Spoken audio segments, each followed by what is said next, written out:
presentation of Fox Sports. We are Baltimore. We are MC.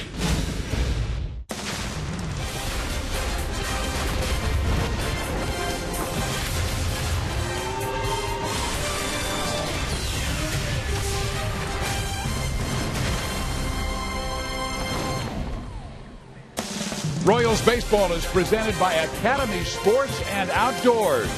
Today from Arlington, Texas, it's the final game of this series between the Royals and the Rangers. Hi, everybody. Steve Physiak, Rex Hudler with you. The Royals go for the split with the Rangers today, and what they want is a quality start, just like last time out, from their starting pitcher, Jeremy Guthrie. And that's most likely what they'll get, Fizz. You know, he knows how to stay on the corners and out of the middle. But can it happen? You just never know from game to game. I mean, Guthrie, the Tigers got him at home at the K. Then he goes back to Detroit and does this. He absolutely dealt on them. So what are we going to see today? Well, the track record shows that Guthrie knows how to command the ball. And that's the biggest thing. Good athlete, uses that defense. And if he does that, they'll get the split and head on home for the Yankees. Jeremy Guthrie knows the Honda most trusted player is his defense. Keep the ball down and let the defense do their work.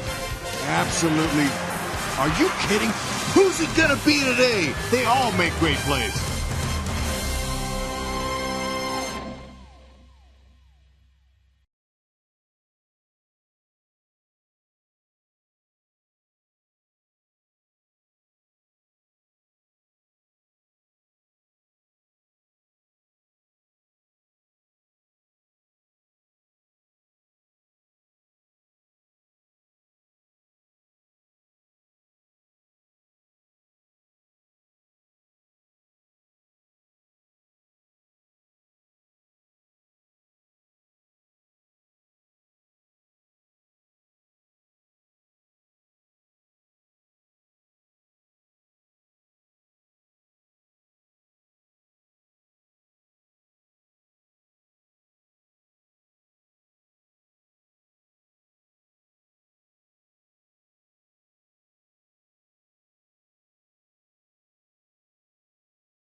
ATT U-verse high-speed internet.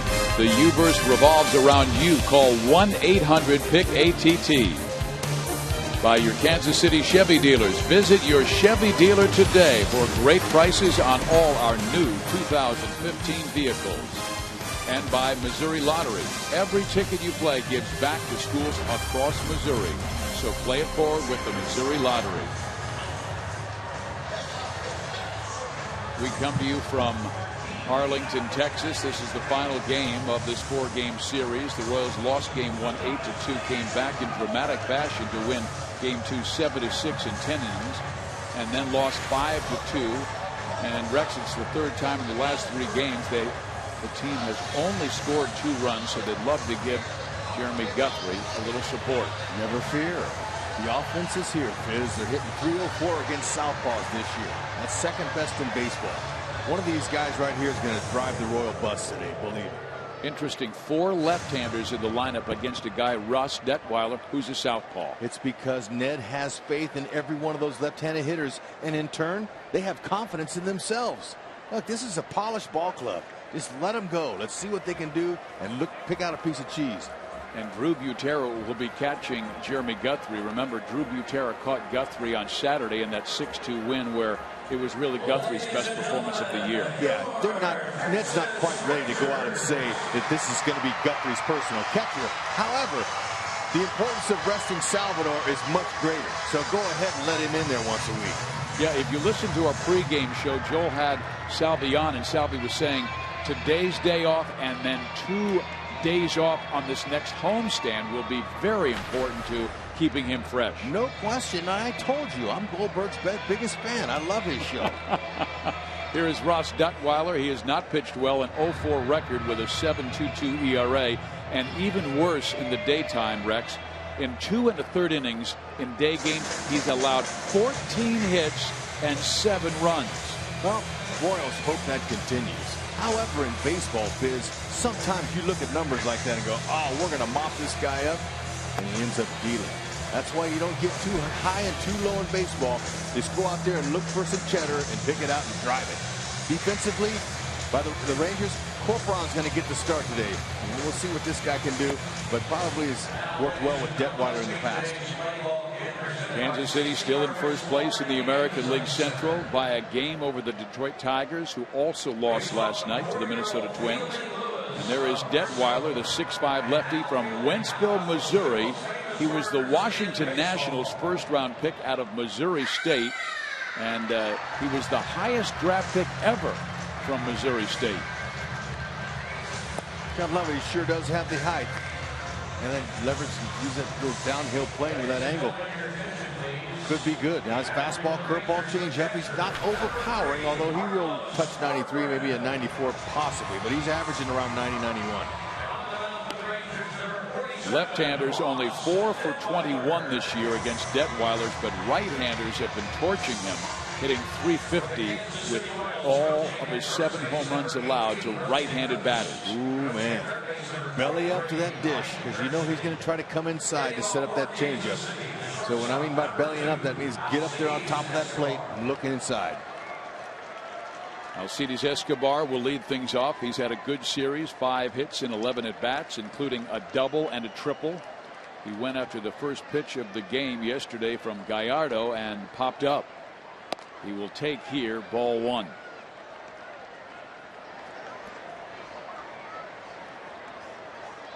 See that elbow pad he's got on his elbow? That really helps. He got hit there the other day. I think it was game 1 here in Texas. And I said, Esky, why are they hitting you this year? And he said, they don't hit bad hitters. Well, the Royals have been hit the most times this year, 26. Texas, second place. They've been hit 23 times. And there's a strike at the knees. 1 ball, 2 strikes. Hitting .346 on this road trip. And he hit a home run off of Sanchez on Saturday. Tight 2-2.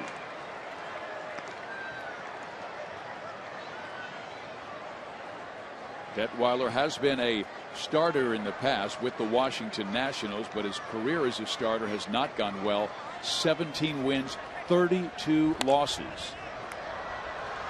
And an 0-4 start with his new ball club.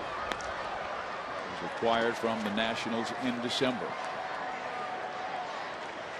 2 and 4 seam fastball is what he'll feature. You know, that tall, he's got a whip-like delivery in there. Likes to induce ground balls.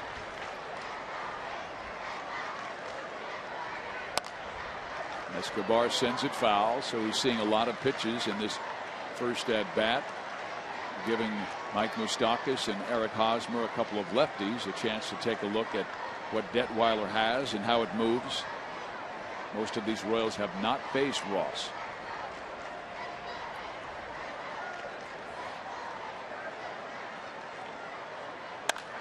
And then he busts one to left field for a hit. So Escobar comes through, and the Royals have their leadoff man on.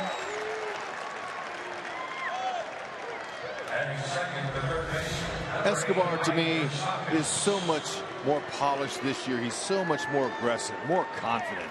He's not up there looking for any walks. He's up there looking to hit his way on base.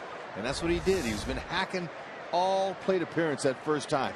And he finally got one up and knocked it in there. And he's now hitting over 350 since coming off that 7-day DL for his concussion. Suffered when he was hit in the head by Danny Salazar. Here is the pitch. It's a strike. And Moustakas in there against a lefty. But this year, boy, what improvements he's made against lefties. He's hitting .327 against southpaws this year. 2 home runs on top of that. And 1 in this series against Claudio. Fouled back. And Rex, I remember going back to that home run he hit off Claudio. Right before he hit the home run, you said, keep that front shoulder tucked in. Why? So you don't pull off. They threw a lot of breaking balls to lefties. They try to hook the ball away from you. And lots of times that shoulder leaks out and you do nothing but pop up the ball to left field.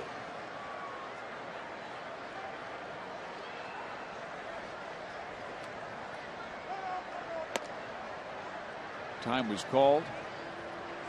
Detweiler, you see, has a good slide step, so he's pretty quick home.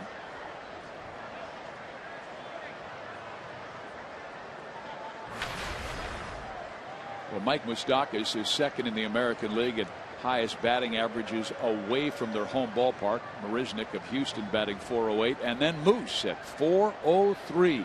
It's a road warrior.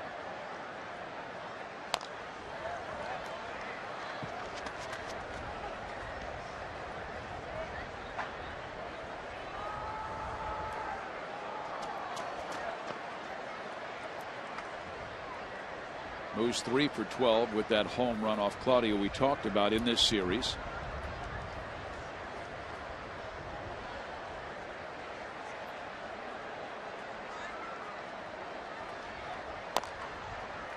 And Mike rolls that one foul, so he'll have another chance. All of a sudden we're seeing a lot of foul balls struck off of Detweiler by Escobar, now by Moustakas.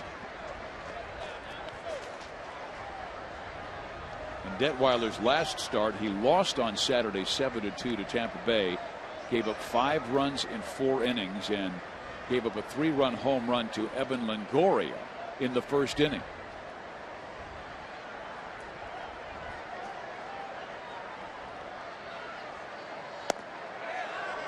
Outside 1-2.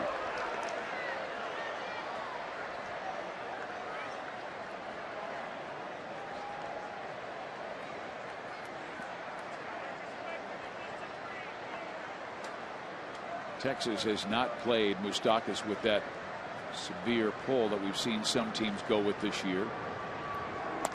And Mike skies it in the air. Center field, Delino DeShields froze for a moment, now comes on and makes the catch for out number 1.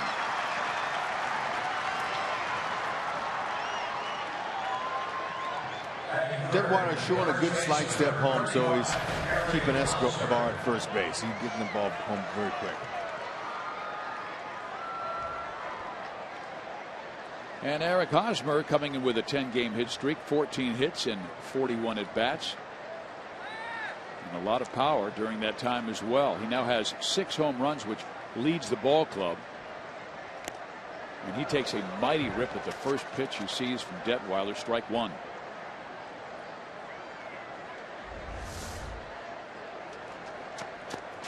That's exactly what you do now. Hosmer not real happy. He swung through a couple fastballs right there last night. Pulled his head a tad. Corporon took the worst of that. Starting catcher in the first 3 games of this series has been Robinson Chirinos, and Chirinos was the catcher in Detweiler's best start this year back on May 4th when he threw 7 innings against Houston, allowed only 1 run. He has Hosmer down 0-2. He had Moustakas down 0-2.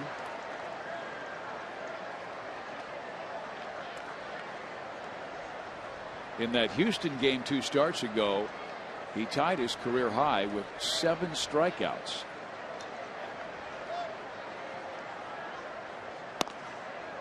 Barely misses outside.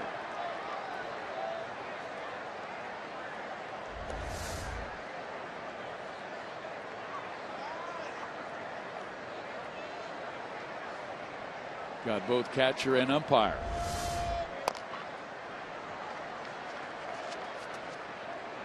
Detweiler's trying to pound Hosmer inside with a fastball. Haas is pulling his head off today so far.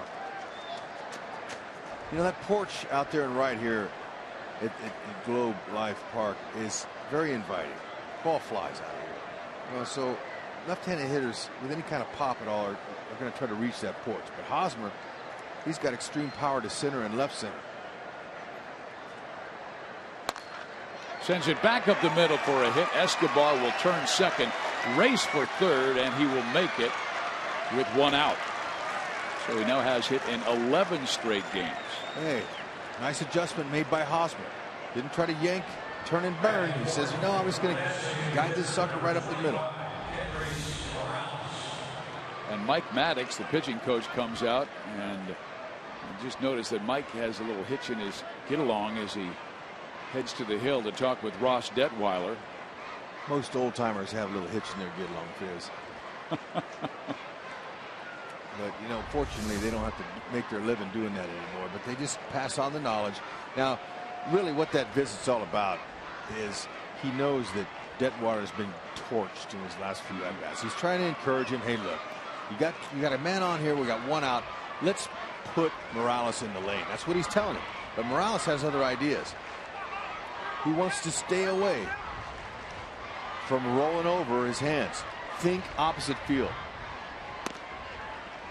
Kendrick, a switch hitter batting from the right side. And we told you right-handers batting .350, and all 7 home runs that Detweiler has given up are to right-handed batters. And Kendrick certainly capable. He has 4 this year.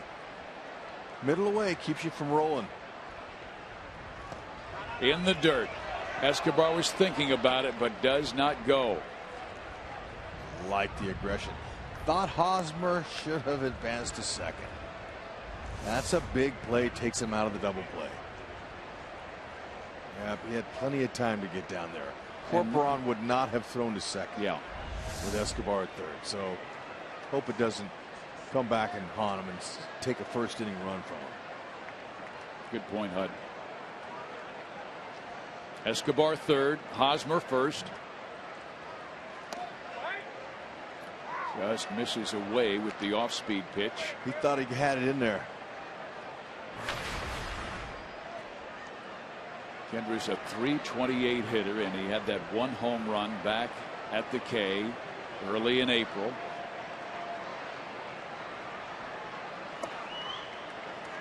A 3-1 count. He's waiting him out. Those are Detweiler's pitches. If he swings at those are double play balls, and that's exactly what his pitching coach Maddox told him to do. Morales is going to wait for the inside fastball here. Didn't give it. And there is ball 4. He had the left-hander waiting on deck, and Alex Gordon, we told you that he's been better against lefties. He was able to get Moustakas in the fly to center field, but the lefty Hosmer came through with a base hit. And now Morales walks, and he has thrown 23 pitches to get only 1 out in the first inning. Okay, and look at his expression. He's looking a little bit nervous, Fizz. That's the body language you're looking for as a hitter. And in this situation here, if he's already a little tight, might as well hurt him and take him deep. Salami. Well, Gordon had the game-winning hit, that home run in the 10th, and Tuesday's 7-6 win. And Alex swings at the first pitch and rolls it foul. First innings are the innings you do the damage, as we've seen the Rangers do to the Royals this last few games. With the bases loaded in his career, Alex has 2 grand slams. Gotta get him.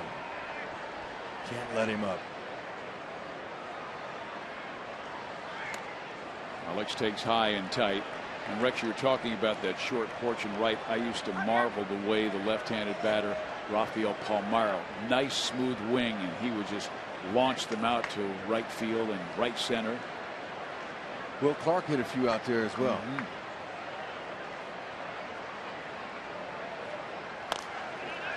Out of play. Omar Infante is in the on-deck circle, a right-handed batter. Alex with a good road trip, 7 for 18 with 5 walks. Love the walks. The walks really do help the average overall, plus the on-base percentage. Get on base for the rest of those guys in the bottom of that order.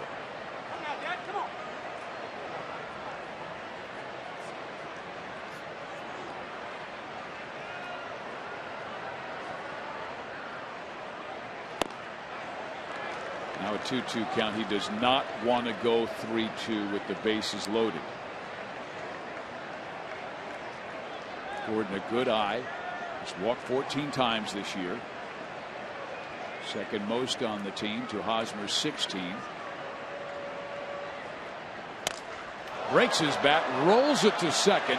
They get one and they safe at first.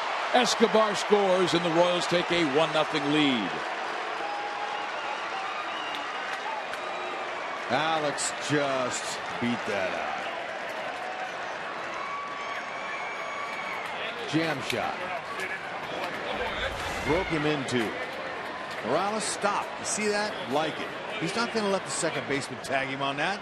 And Alex is able to get it by here. Watch him. Yeah. There's the bubble. That gives him a little extra torque. And he's in there. Get the run, Fizz. Look, it's all about the run.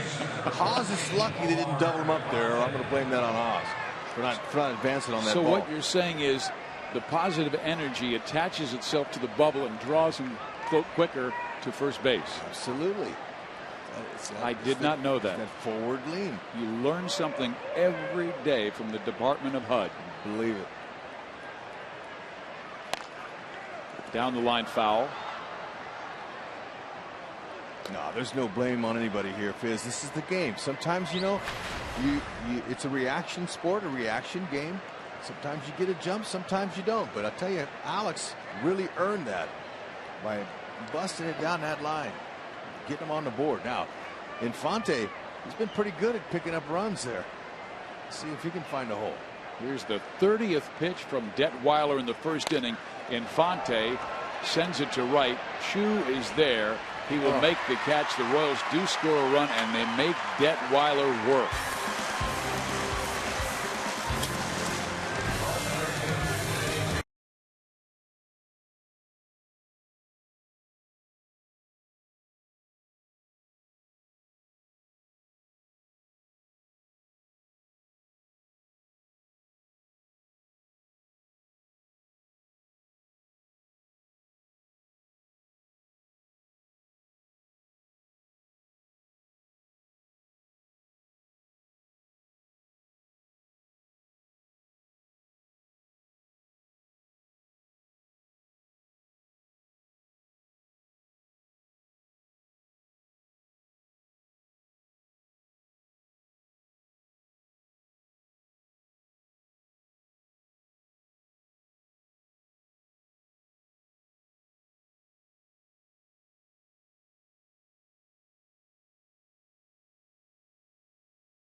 Major league teammate of his, but he has experience with him.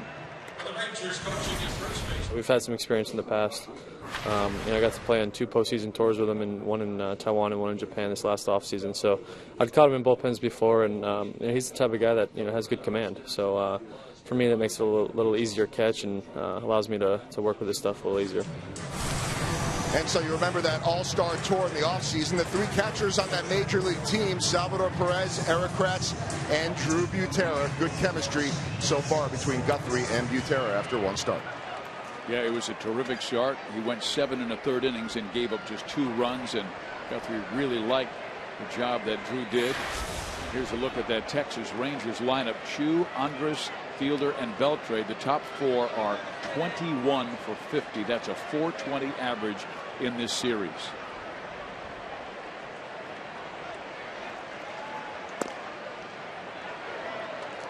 There you go. That's exactly where Guthrie wants to stay on Chu. Don't let this guy have a leadoff homer. Pitch him away. It's hot. There you go. Bust him out, and then you kind of go away with your changeup. Guthrie's got some good stuff if he can command it. He commanded it against the Tigers in his last outing. He should be able to do it here. Two-seamer looked good there. Well, Shin-Soo Choo has hit a home run in the first inning of the last two games, and his last 3 leadoff hit home runs are against Kansas City. And the guy he started that streak against is Jeremy Guthrie. That was August 23rd, and that was the only mistake Guthrie made. He gave up only 1 run in 8 innings, pitched brilliantly, but Chu with the leadoff home run. And he smacks that one. Tips off the glove of Hosmer. Chu around first, holds there. Man, he is hot. 8 for 15 now in this series.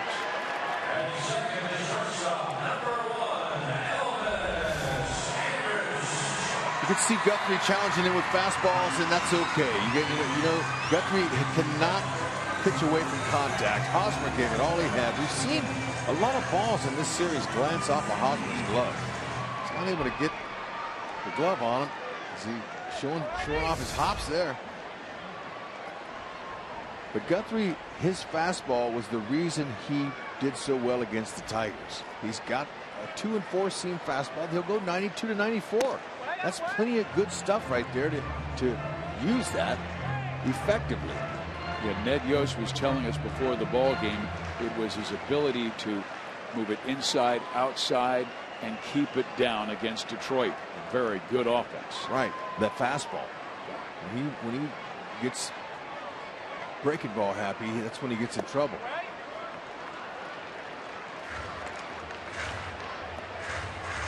He has fallen behind Elvis Andrus, who has reached base in 22 straight games, the second longest active streak.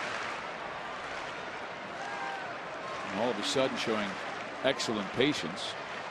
14 walks this year, and all 14 in the last 20 games. And he takes a strike, 2 and 1. A 2-seam fastball. He'll get some strikes on the outside part of the plate with that. Starts away, hitters freeze, and it comes back over.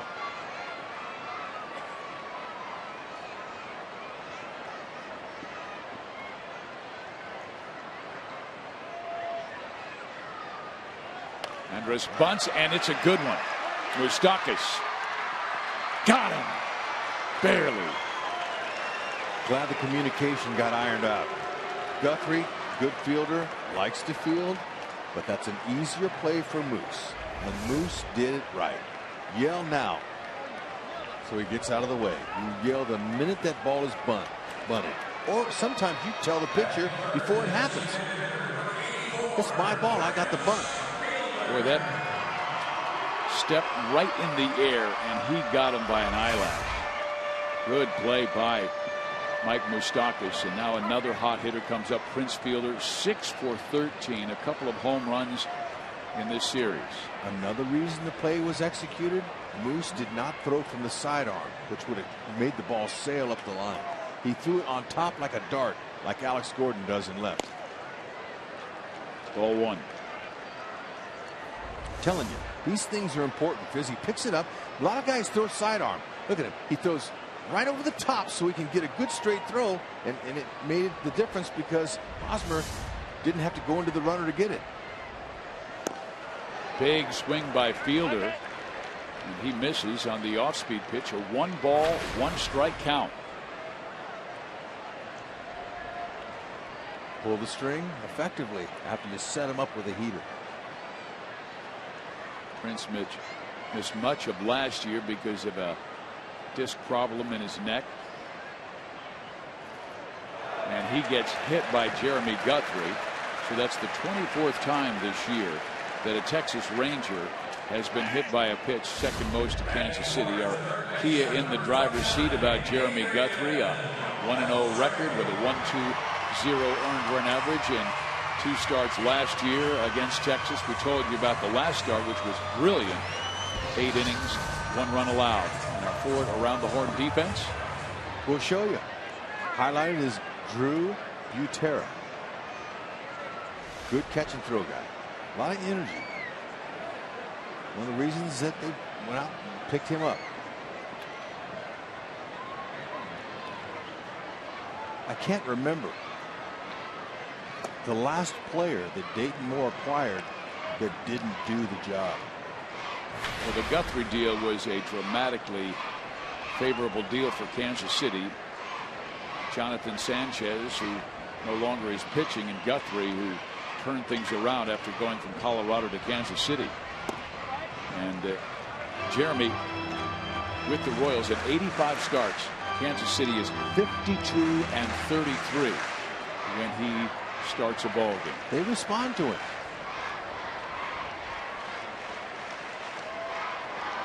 See if he can keep it down, get 2 outs and 1 pitch.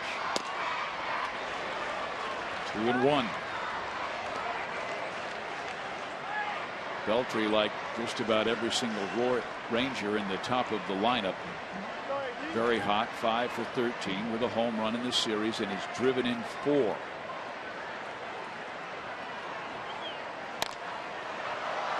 Popped him up right side. Orlando wants it. Infante takes it. Very fortunate there. Infante, he was camped, but I didn't see him wave his arms, and obviously neither did Orlando. Typically, wave those arms right now, you wave the outfielder off.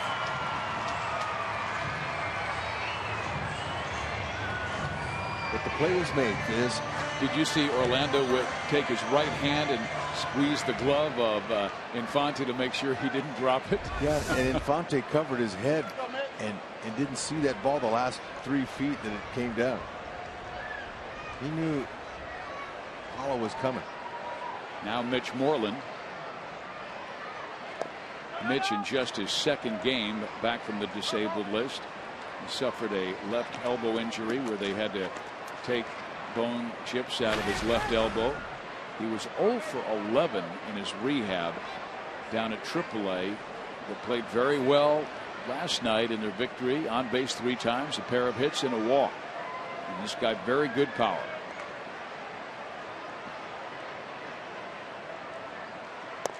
Way inside.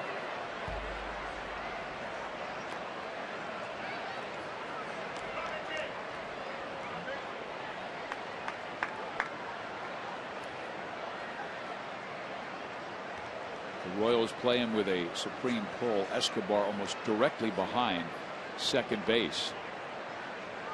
And Infante in shallow right field.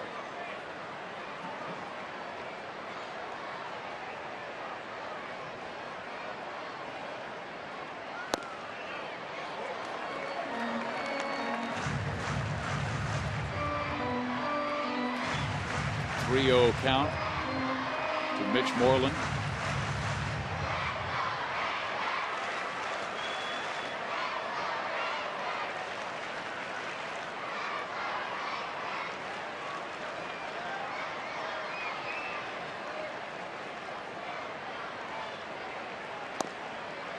Just does graze the outside corner.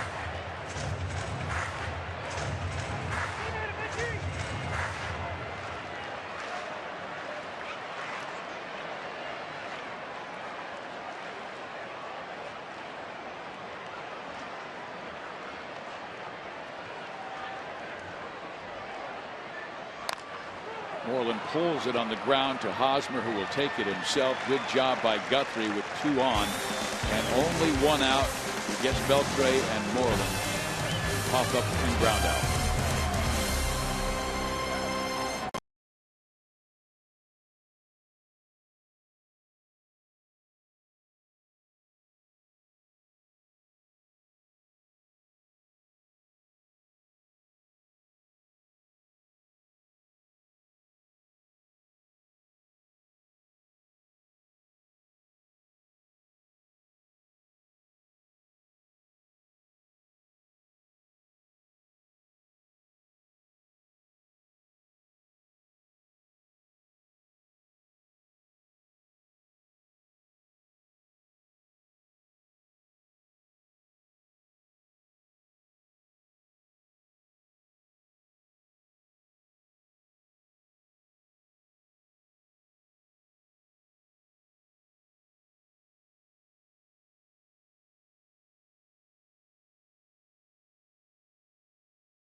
check out our University of Kansas hospital injury report. Walt Weiss, the manager of the Colorado Rockies, underwent emergency appendectomy last night in LA, so Tom Runnels will manage the team in Weiss's absence. Colorado off to a dreadful start this year. They're 11-19, last place in the National League West. And the Royals, they're getting a little healthier. Saw Jason Vargas throw on the side before yesterday's game, and Alex Rios, this is his third day where he has swung a fungal bat off of a tee as he comes back from that broken bone in his left hand. Baby steps. Detweiler will face Orlando Butera and Dyson, two right-handers and a lefty. Detweiler threw 30 pitches in that first inning.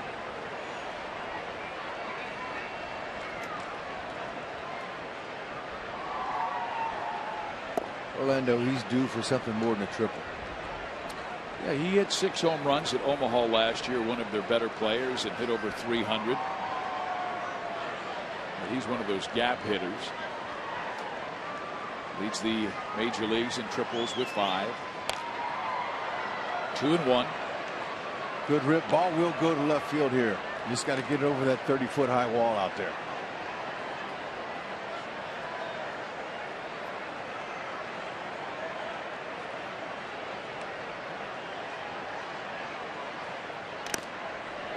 And now it's a 2-2 count. And Rexby, just to finish off that injury report, Bubba Starling, who's a first-round draft pick, he's on the DL in the minor leagues with a hamstring injury. Kyle Zimmer, who's one of our top prospects, is back throwing again. That's a good sign as he comes back from that little soreness in his right shoulder. And I was talking with some of our medical staff about him, and there's Orlando to center field. The shield's going back at the track. We'll pull it down for out number 1.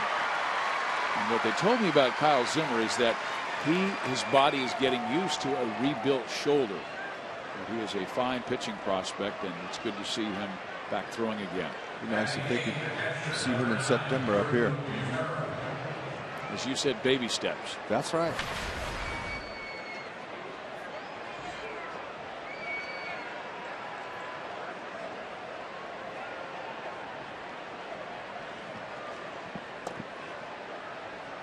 Well, here is Drew Butera, just picked up from the Angels in a deal for infielder Ryan Jackson.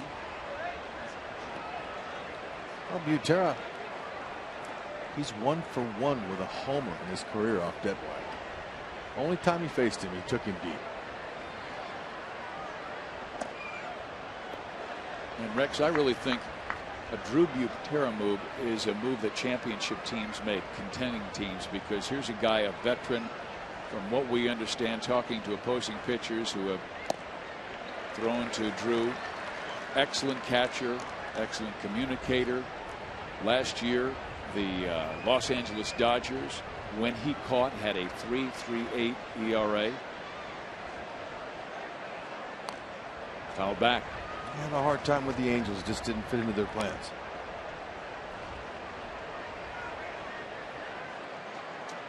But you're right. I mean, he knows Salvador Perez is the catcher for the Royals. And he sends one to right field for a base hit. Just his 5th hit of the year, but the Royals get Butera on. And they have something cooking. That is his first hit as a Kansas City Royal. It's nice. Had a ball middle away and served it to right. And a couple of good rips on him first, and then with 2 strikes, he took what he gave him. Very nice. Short, handsy type swing. Hud. Now we'll see Gerard Dyson, who's a lefty, and Detweiler's been tough on lefties. And Beltre's one of the best at defending a bunt. If you're Dyson, would you go third base or first base? No, I'm going to touch it to the first baseman if I bunt at all. However, I'm going to try to pull that ball in the hole to get Butera all the way to third base. Moreland is holding him on. There's a big hole there. Why not pull it down that right field line? Take a little shot right here.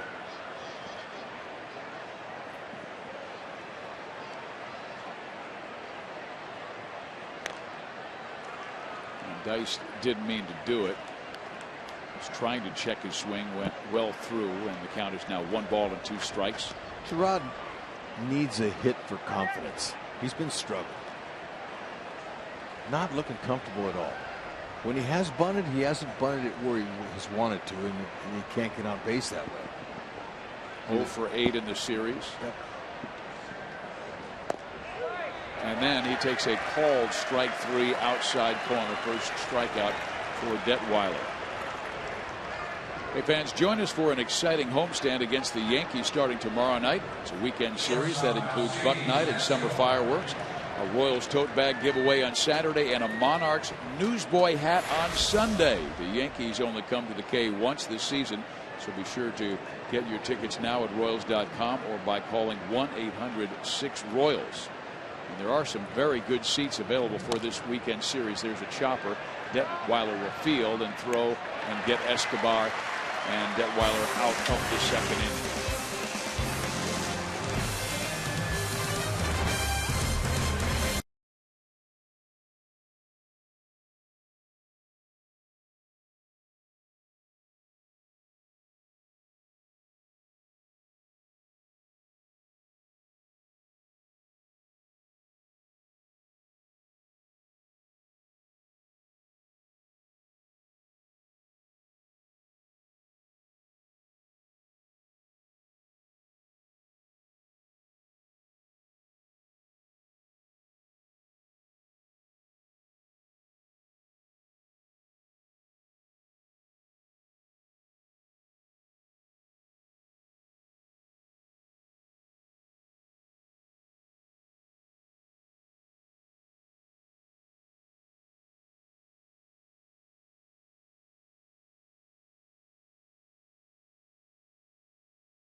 Last year, I mean, he had that one game as we take a look at our AT&T U-verse rewind, allowed 1 run in 8 innings against the Rangers.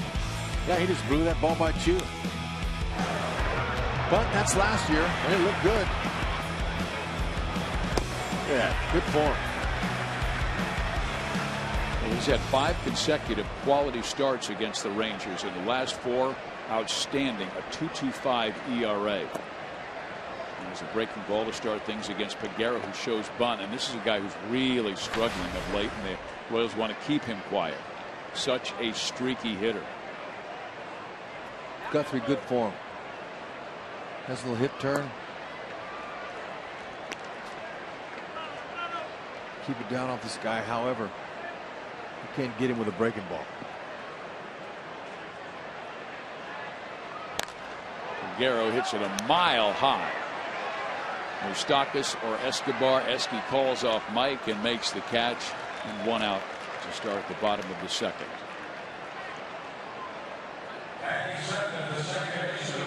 The fans in celebration of the Negro Leagues. The Royals have partnered with Negro League Baseball Museum for our annual salute to the Negro Leagues Day and Dress to the Nines event. It's always fun. This year's event will be this Sunday when the Royals host the Yankees. Dress in your Sunday best and get to the K early because the first 10,000 fans will receive a Monarchs newsboy hat courtesy of KSHB. A portion of tickets sold also benefit the Negro League Baseball Museum. Learn more at Royals.com/special events. And I've had friends call me about that Monarchs newsboy hat. Had a buddy, Joel Goldman from Kansas City area, who texted me the other day, and he said, Can't make it to the game, Steve, but could I get one of those cool newsboy hats? That's right. Looking forward to one myself. And we'll be dressed to the nines as well. Ground ball fielded by Guthrie. 2 outs.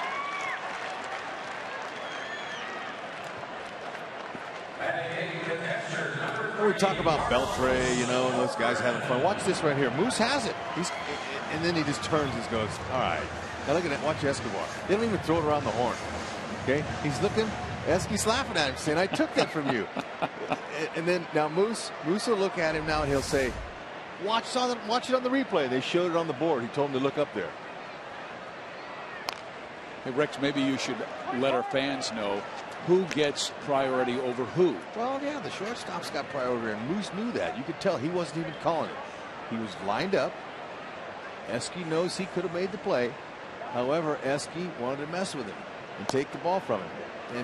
And Moose just turned and said, all right, you have priority. You got it. Shortstop's got priority and second baseman over the corners. Center fielder has priority over the other corners as well. Outfielder's priority over any infielder. Why? Because it's easier coming in to get your ball than going back.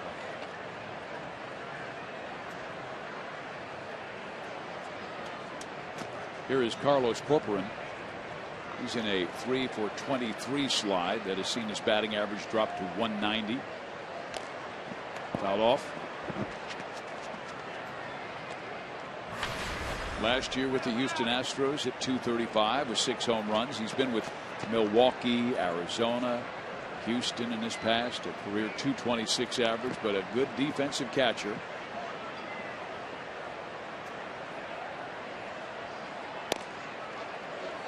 Barely misses in. 2 balls, 2 strikes.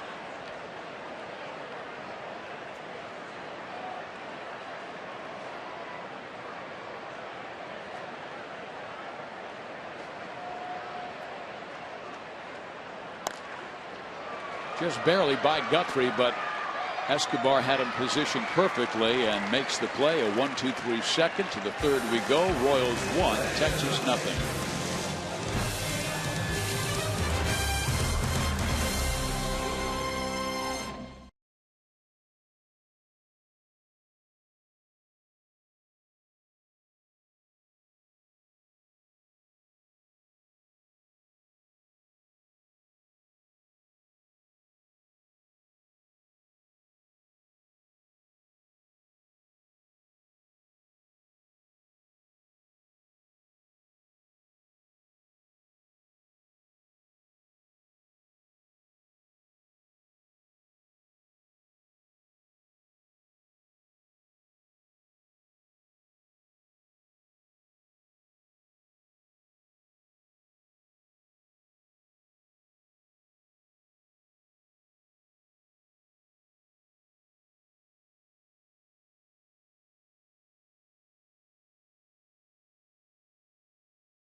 I live in Texas, but am forever Royal.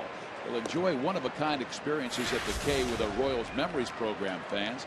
A variety of on-the-field opportunities are available for purchase each game exclusively through the MLB.com ballpark app. You can play catch in the outfield, take in summer fireworks on the field, and many more exciting experiences. All you have to do is download the ballpark app, pick upgrades, and select a once-in-a-lifetime experience you'll cherish forever. Detweiler facing a lefty, Moustakas. Ball 1. He's starting a lot of guys off with that. You're getting me over a slow curve.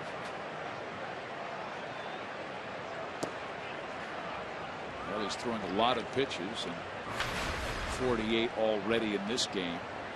Threw 30 in the first inning.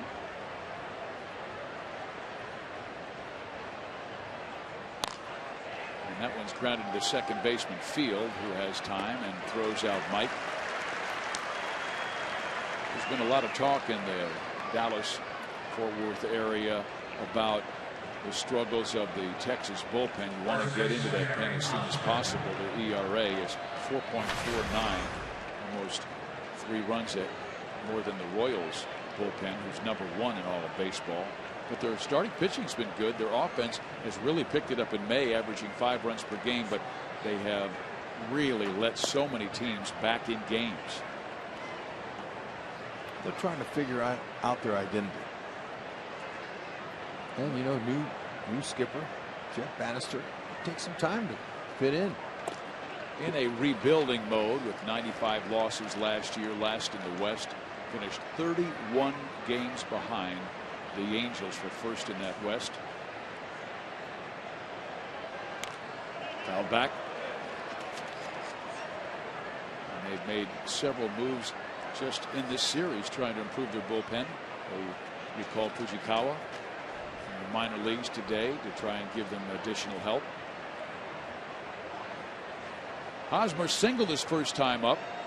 It got Escobar to third, and then a ground out by Gordon got him home. There's a chopper up the middle. Elvis Andrus will take it. 2 outs.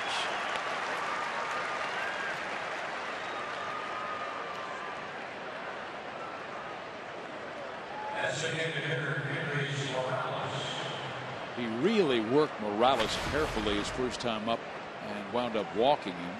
10th time that Kendris has walked this year.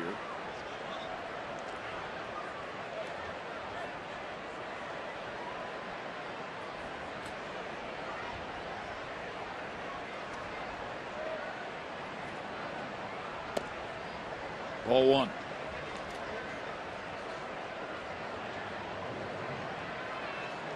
We told you Detweiler, Show Me State guy out of Wentzville Holt High School. And went on to Missouri State. That's where he struck out 244 batters in 216 innings and became a first-round draft choice of Washington. Off-speed pitch there, fouled off. He's got good stuff. He's got nice delivery, smooth, but you know, same issues that a lot of pitchers have, especially starting out a season and with a new team, is staying out of the middle of the plate for some reason.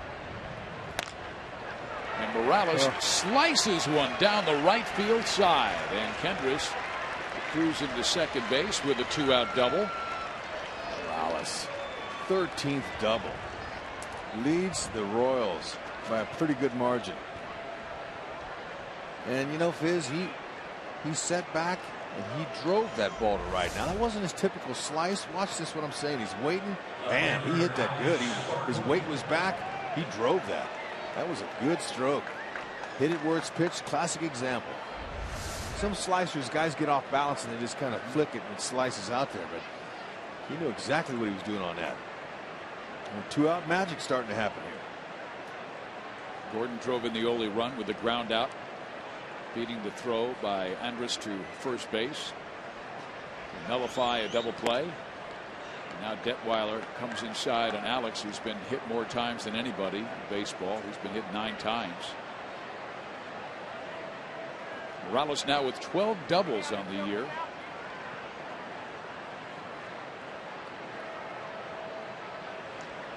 I beg your pardon.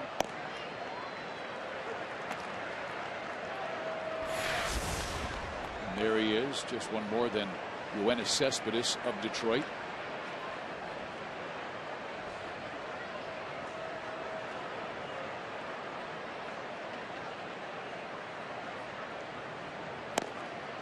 They throw behind, and the ball goes into center field, and that will allow Morales to get to third base. He did have a big lead at second, though. Feeling a little frisky today. Corporon, he threw it away, and Morales is lucky didn't hit him. Went right under his arm.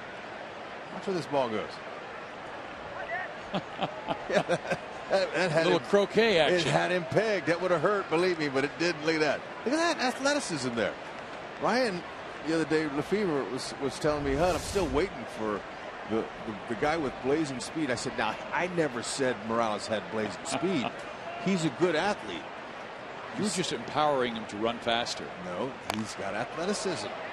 I mean, did you see how he slid in there, got up, and athletically went to third quickly? Forget which scout it was who told me when they were talking about Billy Butler's speed, they said he's the hardest running slow guy I've ever seen. Look at that. What's wrong with that? No, not bad at all. He beat me and you right now. Oh, no question about that.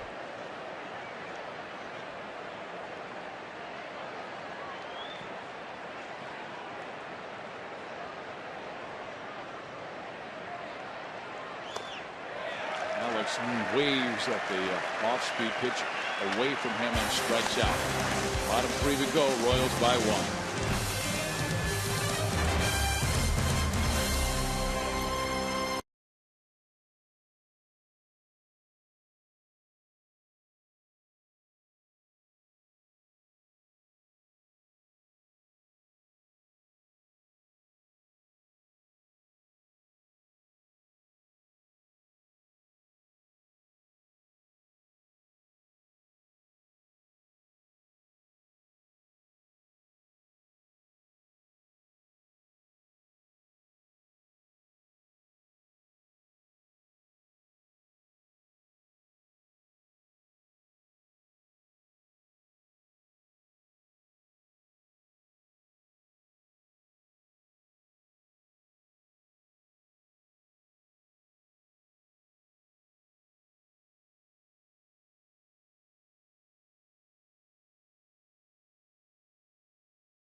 Is brought to you by Panera Bread. Avoid the lines. Order online with rapid pickup at delivery.panera.com.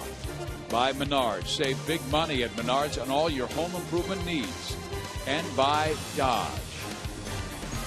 Come discover great deals during the Dodge Drive and Discover event.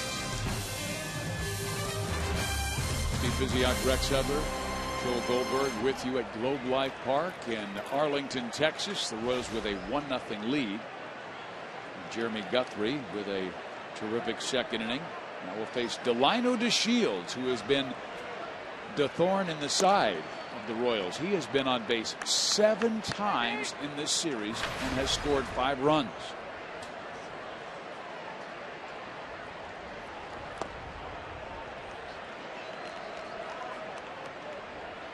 That's that cutter. Good pitch by Guthrie.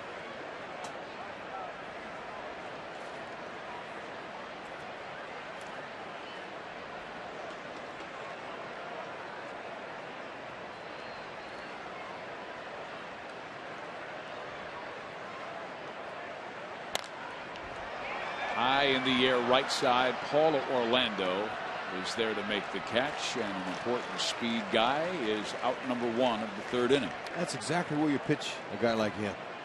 Up in the zone. Let him pop it up. Don't put anything down on the ground. He'll hit it and beat it out. Not only that, get on in front of hot guys like Chu, Empress, Fielder, and Beltray.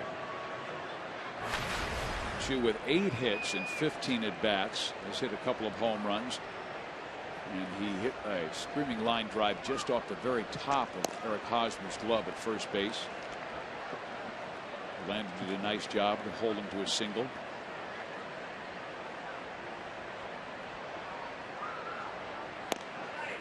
In there. advantage Guthrie at 0-2.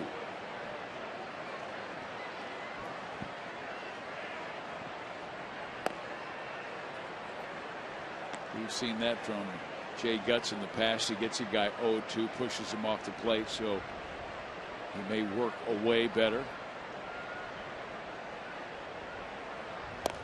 No, he's coming back inside.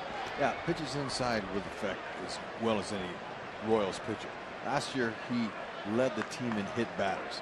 Now, I'm not saying that that's a category you want to lead in, but he's not afraid to pitch inside, and if he clips somebody, so be it. Can't let those hitters get comfortable. No. Chu stays hot.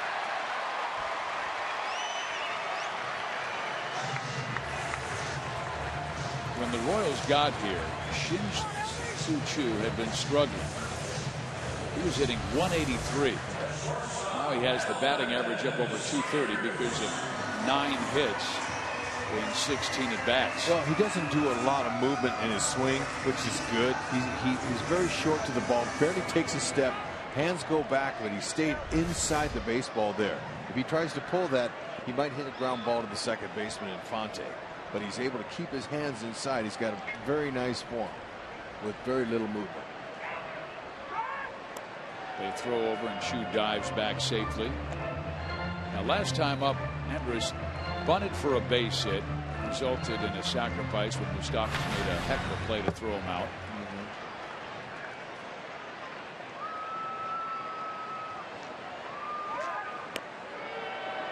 Trying to keep Chu close just in case Jeff Bannister has something on like a hit and run. Chu does not go with a straight steal that often, does not have a stolen base this year. No, it's all about the hit and run. Yesterday, I believe it was yesterday's game, Chu got thrown out by Gordon. Was that 2 nights ago? Anyway, that was a hit and run, and Chu come around second base, slipped a little bit, and then Alex came in on that ball and threw him out 2 days ago. Hit and run. He has been coming up and in on both Chu and now Andrus, and he's fallen behind the right-handed batter. 2 balls, no strikes.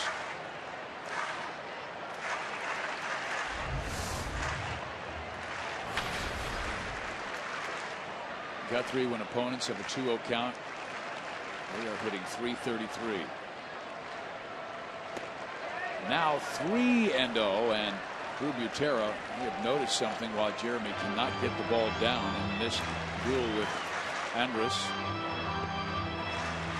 Dave Island, he loves working with Jeremy Guthrie. He said Jeremy is as prepared as any pitcher mentally and physically as I've been around. I've heard him tell me that once or twice. And Dave was very had a lot to do with Jeremy getting to Kansas City. For sure. But also the ability to be coachable. That's important. Even all Guthrie's been through, he's a veteran. He's in his 30s when he got here. Now 36 years of age, out of Roseburg, Oregon. Runner goes, pitch swung on, line to Infante. It will result in an inning-ending double play. Right man in the right place. Hit and run. Jeff Bannister trying to make something happen. Ran him right into a double play.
take the play here, and our Mazda Game Break takes a look at the next pitcher the Royals will be facing, Michael Pineda. 16 strikeouts he had last Sunday. Interesting, guys, that of the last 3 pitchers to have 16 or more strikeouts, it's only happened 3 times since 2013. Anibal Sanchez in 2013, Royals just beat him good on Saturday. Corey Kluber yesterday with 18, Royals beat him last week. Now the challenge will be Michael Pineda, and today the challenge, Ross Detweiler. He is one of 2 left-handed pitchers in the 07 draft taken in the top 10 picks. His career so far has not panned out. Madison Bumgarner's has. Mike Moustakas, by the way, went 2nd overall in that draft. One of many players, though, to have come out of Missouri State: Bill Miller, Ryan Howard, Brad Ziegler, Sean Markham, the Kansas City native, and also KC native Scott Carroll. And Joel, he is the highest draft pick ever to come out of Missouri State. Highly regarded when the Nationals took him with the 6th pick in that draft, and again, to this point, it just hasn't worked out for him. I mean, the Nationals were really banking on him being a star, and maybe, Hud, as you know, it happens eventually. To this point, it hasn't. Just can't give up on yourself. Look at that. There's a base hit to right field for Omar. So the Royals have their leadoff man on for the 2nd time, and the first time they did that, they scored him, Escobar, in the 1st.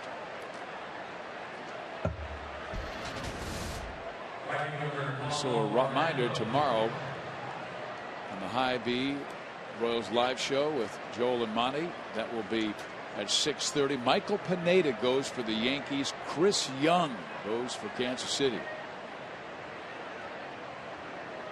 Should be exciting.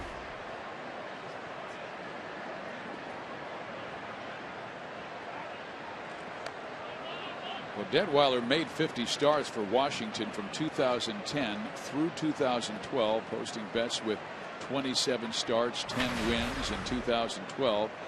But mainly pitched in the bullpen last year, 47 appearances, but an ERA at 4. And Orlando bunts, good one. They've got no chance. Beautiful. Field had no clue. I mean, somebody forgot to tell him that Paulo can bunt, and that's a beauty. He didn't drag it, he pushed it. That's making something happen. And it wasn't for a sacrifice either. He was looking for this knock the whole way. Perfect. Look where Field was, the second baseman. Absolutely 0 chance. Are you having Butera then bunt here? Yes. I'm going to let Dyson drive him in. Or, this depends. Butera, 2 for 2 off Detweiler in his career. Maybe he lets him swing here. Homer and a single. But play by the books. Try to play for another run. You're bunting. Drew does show bunt, and the pitch is wide of the mark, ball 1. They get Dyson on deck. It's almost like, I mean, I'm not going to slap Dyson in the face and say he's like a pitcher, but he hasn't been swinging the bat very well. So do you want him to drive in the run, or do you want Butera to swing? Those are the manager's options.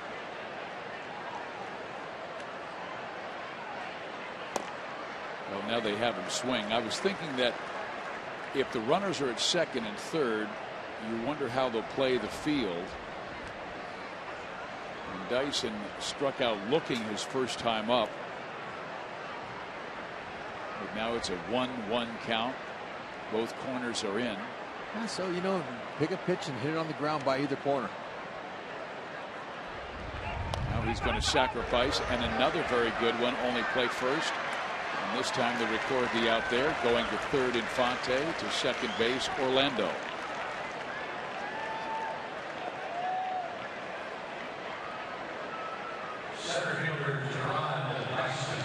Well, no question about it. Dyson is due. He is 0 for 9 in this series, and now they'll bring the infield in, even though there's a runner at 2nd base. So if the ball gets through, well, it could make it a 3-0 game. So this plays into Dyson's hand here. It's exactly what he wants. Chop it, just place it out there, find any kind of hole anywhere, any little squiver anywhere, scores a run. That's all he wants.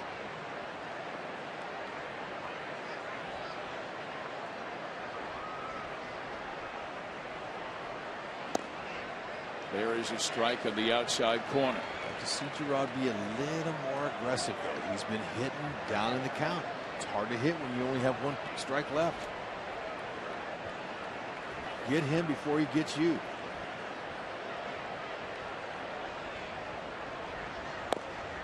Now he's down 0-2.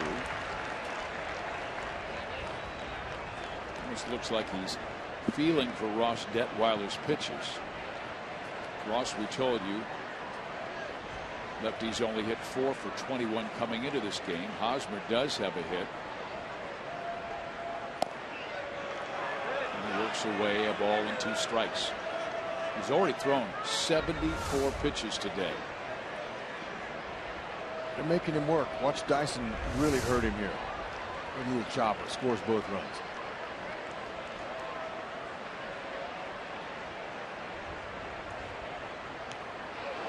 And then he came in and hit Gerard Dyson. That will load the bases for a right-handed batter in Alcides Escobar. Well, he didn't want to do that. No.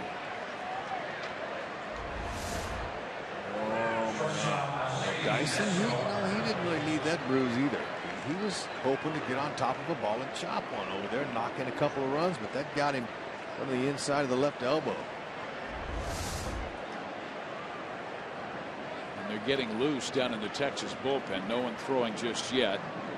But Detweiler has already thrown 75 pitches and has only 1 man out in this 4th inning. Great opportunity to the Royals to take a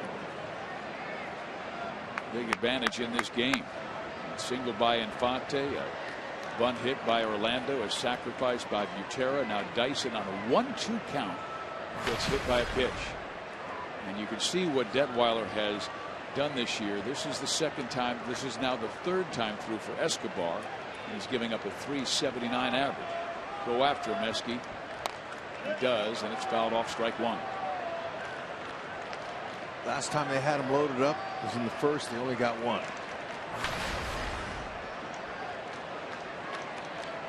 It's time to get greedy. Give Guthrie a little bit of cushion.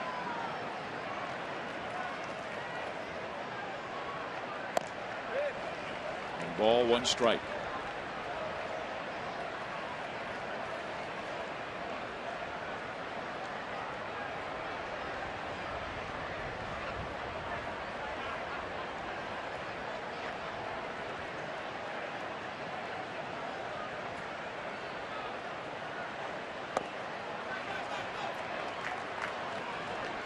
Ned Yost was telling us before the ball game that he really likes the way the guys have been approaching their at-bats this year, and just some of the pitches that they're taking. That one by Escobar to give himself a positive count against a guy who is struggling on the mound. And now it's a 3-1 count. And he was talking about Hosmer the other day. 2-1 pitch, got a changeup. Hosmer let it go, 3-1 count. Next pitch, Hosmer took him deep. Okay, Esky wants to jump all over this 3-1 offering here. Do the same thing he did his last at bat. Just find some outfield grass. And he does to right field. This will score at least 2. Infante checks in, Orlando right behind him. Dyson makes it to 3rd, and Kansas City's in front 3-0. 3-1. You are in the bus driving seat. With the bases full of royal blue, you got to come through. Look at that inside out stroke. That ball was 10 inches off the bottom of the dish. That is beautiful hit right there. Way to go, Esky. Way to help your guy Guthrie. Coming through. Listen, boy, the blue outs there on the bases. That don't get any better. That's a great feeling, Fizz. When you can hit a ball at the opposite field like that. Don't even feel that hardly. It's solid contact. And now they have Escobar picked off, but Dyson's at 3rd. Will he go? No, he didn't. And Escobar is picked off. Well, Mitch Moreland did a good job freezing Escobar at 3rd base. Thought the Royals might go. He's freezing Dyson in third. Yeah, he did I say that? But he did a great job of running Escobar. This is what he does. Yeah. He's running him. He's getting him running full speed. That's how you get the out quickly. Great job by Moreland. Now, if you're going to double steal, you know, if you got a first baseman who's looking and waiting, then that gives the third base runner Dyson more time. But Moreland made Escobar run.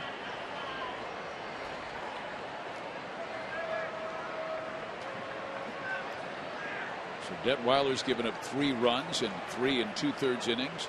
Moustakas 0 for 2.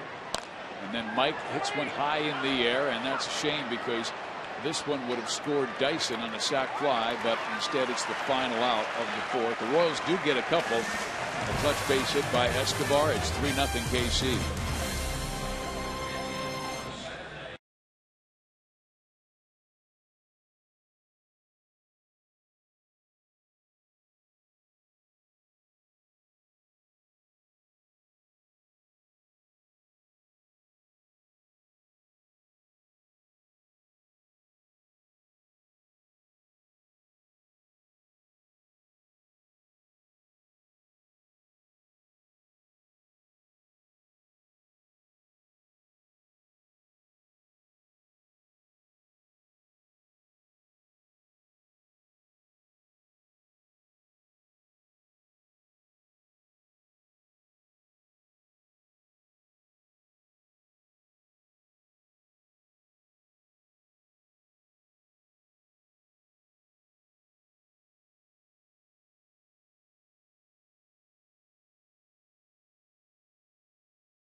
Lead over Texas as they're trying to gain the split in Arlington. And fans, the 2015 Major League Baseball All-Star voting is underway, and there are many deserving Royals.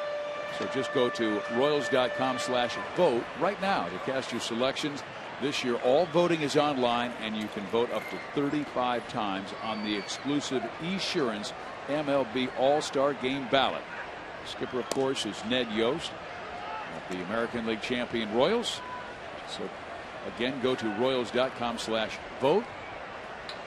Pitching coach will be Dave Ireland. Vote for Hosmer 35 times and Escobar 35 times. Moustakas 35 times. Kane 35 times. Gordon 35 times. Wake up tomorrow and do it another time. Another Perez 35 times. Every day. Every day. Well, it's good to see Prince Fielder up with no one on base. And Guthrie puts him on base by hitting him for the second time.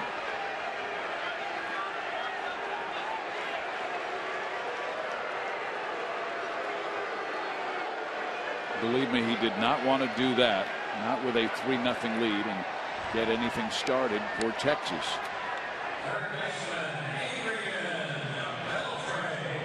But the way Prince has been leaning out over the plate, you want to allow him to be comfortable. I heard that all the way up here. Ouch. You heard the ouch? Well, I heard the flash. Yes. It's not a good feeling, Fizz. I know. Here we go. Go to the garage. Get the hammer. Yeah, you know you don't know.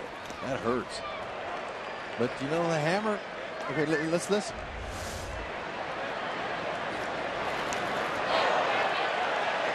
Ouch.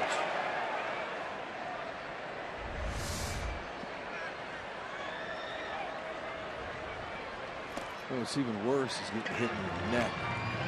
And that happened to you, and that's what got you out of baseball in the minor leagues. One of the reasons why I am like I am. There you go. I can't help it. That's the third time in his career that he has hit Prince Fielder. Twice today. Beltre takes it a bit low. That's right. He's going to try to set up a little double play ball here. Adrian has hit in 23 straight against Kansas City, hitting .411 in that span. Ooh, awfully close. He's grounded into 3 double plays so far this year.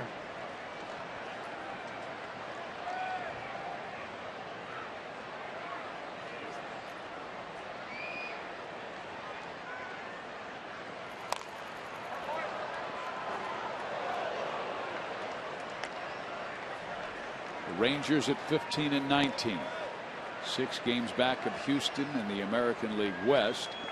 They're just ahead of the Oakland A's and behind the Seattle Mariners.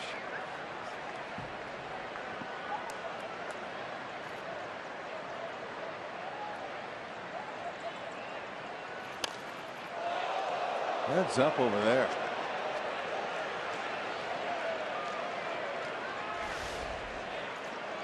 The longest all time against the Royals is Jerry Remy, who's now a broadcaster for the Red Sox, and then Ichiro with 26 in a row, and Beltre trying to make it 24 straight games. He is 0 for 1 today.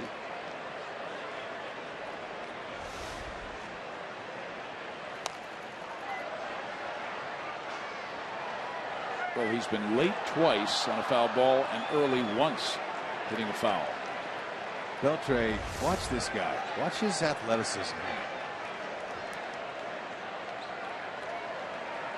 He should be part of a drill team. That's a dance move. Marching band. One of the drum majors. He's done that once or twice.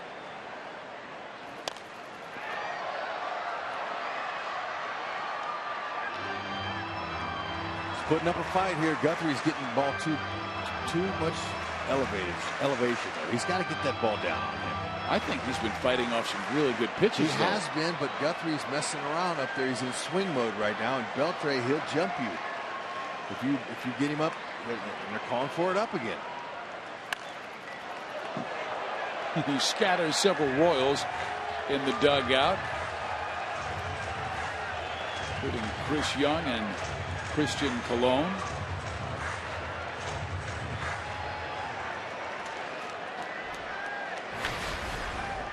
Adrian with a 2-2 count, hitting 118. Got a ground ball right at Escobar.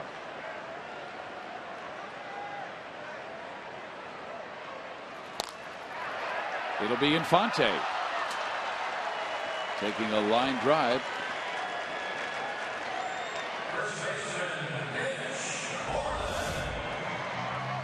Infante being challenged out there on the line drives, and by the looks of it, I wouldn't try that again. He'll be making a right turn back to the dugout. No, but Jeremy is trusting his defense. He's pitching to contact. He got that line out into a 4-3 double play in the third, and he did not want to walk Beltre. Jeremy doesn't strike out that many, just 14 this year in almost 40 innings.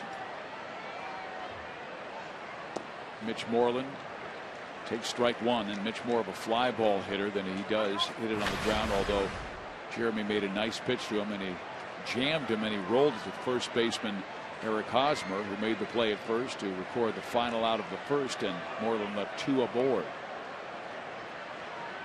3 infielders right side, 1 on the left. Ground ball second base. They go Eski just for the 1.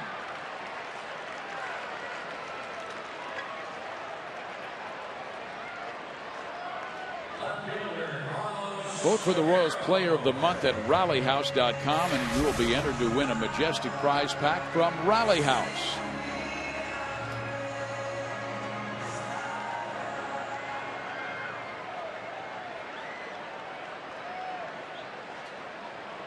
Yeah, that's a 5-6 for those who are scoring at home. There was Moustakas who made the play, not Infante. And that ball skips away from Drew Butera.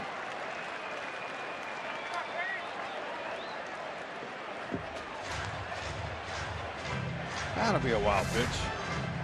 Guthrie's second on the season. Moreland moves into scoring position. Vaguero 0 for 10 in this series with 5 strikeouts. A lot of Royals fans saw Carlos last year. He is an all or nothing guy. We talked about that earlier, how streaky he can be. He hit 4 home runs in a 7-game stretch, but he has also struck out 33 times in 66 at-bats this year. Not good.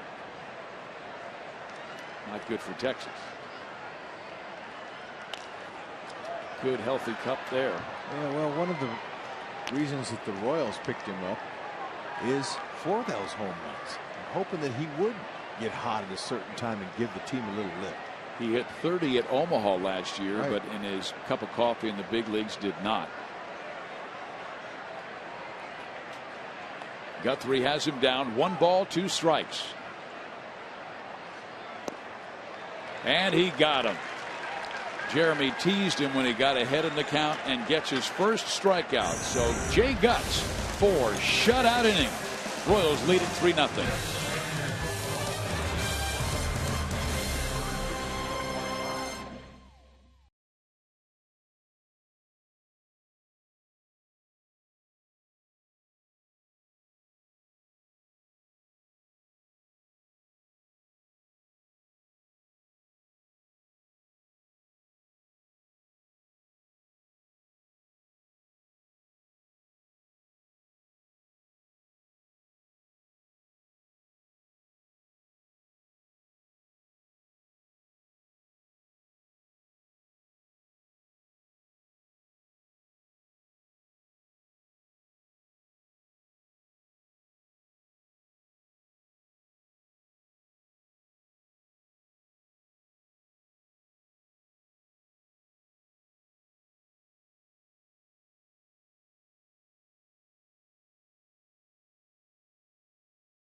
Sports bar located just beyond the fountains in right field, boasting one of the best views in Kauffman Stadium.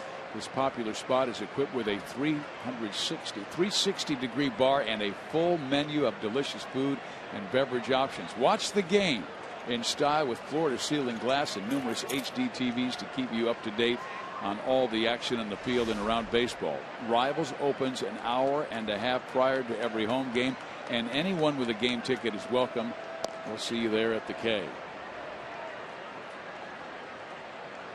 They have so many great areas for dining, having fun, meeting people at the ballpark, and a great series starting on Friday with the New York Yankees. Then Monday off, the Cincinnati Reds come to town with Joey Votto and Brandon Phillips. Day off, and then the Cardinals are in town. Eric Hosmer will ground out to start the 5th inning. So he is 1 for 3. It's going to be a great homestand coming up. Young against Pineda tomorrow night. Duffy against CC Sabathia Saturday night at 6. And Volquez against Evaldi on Sunday afternoon. That's our get dressed up day on Sunday. Salute to the Negro Leagues. Kendrys Morales has been on twice with a walk and a double.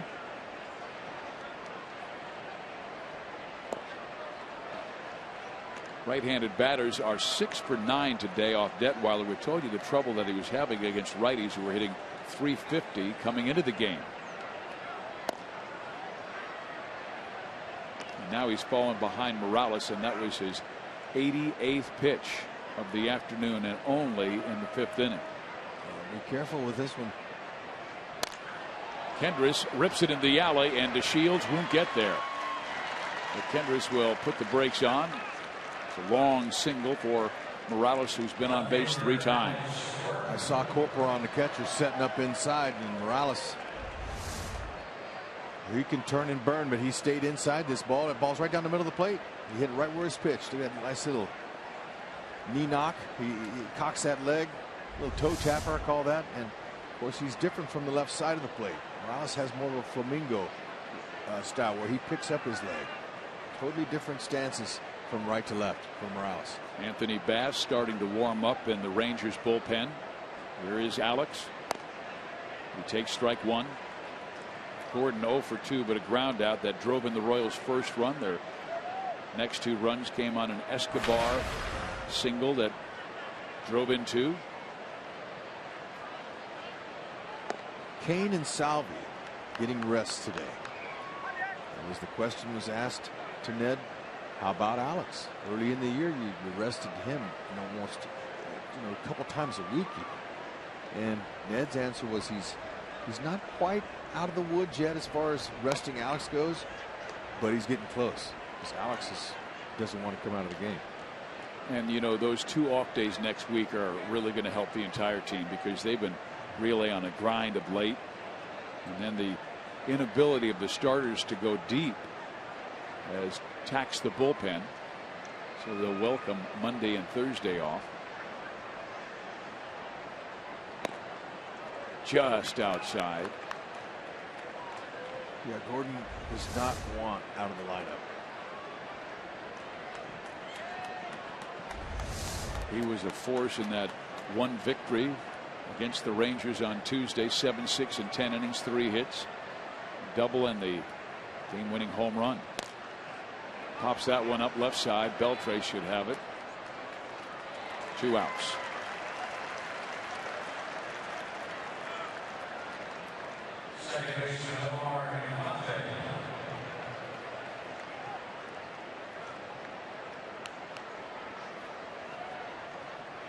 Let's check out our DraftKings players to watch today. With the Royals, Kendrys Morales, and he's 1 for 1. Actually, Kendrys is 2 for 2. He has a double, a single, and a walk. Prince Fielder hit by a pitch twice today, and we're also taking a look at Michael Wacha at Cleveland, 5 innings.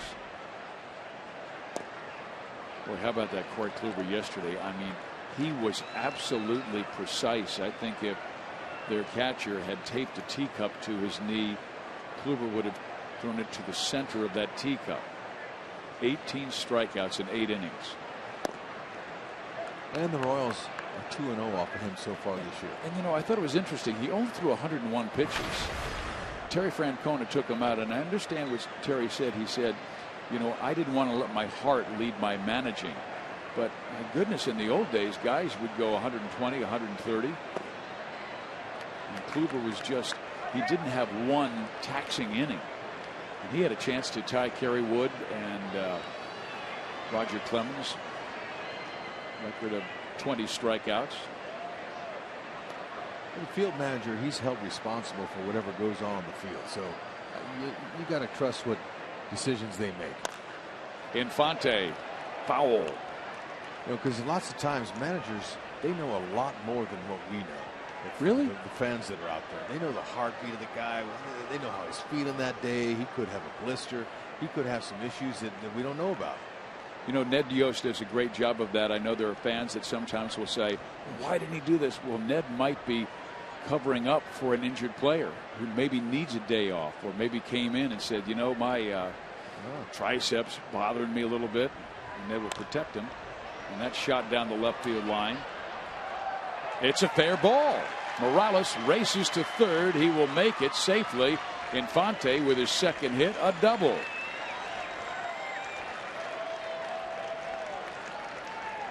And here comes the manager, Jeff Bannister. Lots of times the hitter will tell you if it's fair or not. Infante, he starts out, he wasn't sure, but then he took off running, and that told me on a ball we can't see down the line from the broadcast booth that it's going to be fair. Watch him. He's not sure at first. Now he goes, yeah, no, that's a double. Yeah. And it's not Jeff Bannister, it's just Mike Maddox. And I thought they would bring in the right-hander.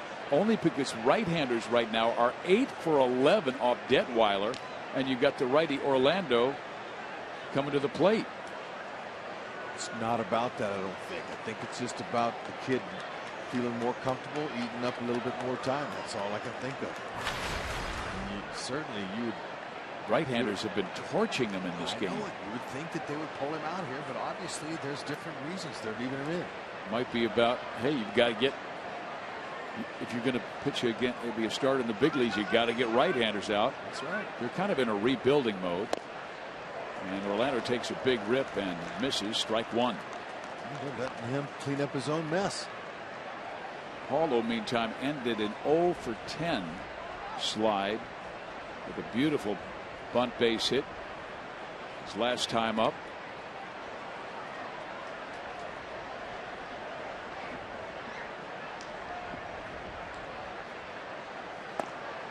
Way high, 1 ball, 1 strike.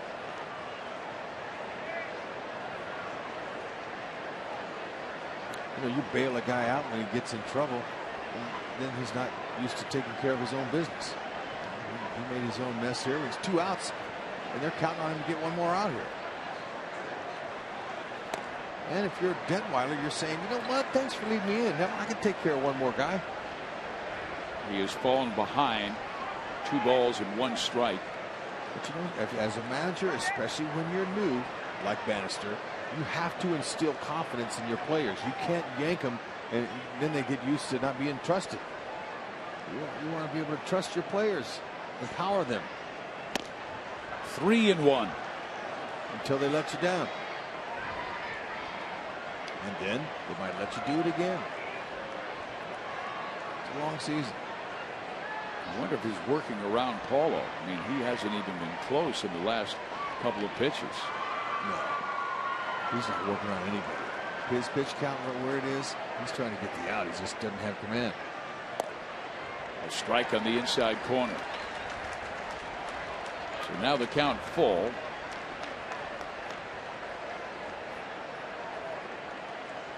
Morales at third, Infante at second.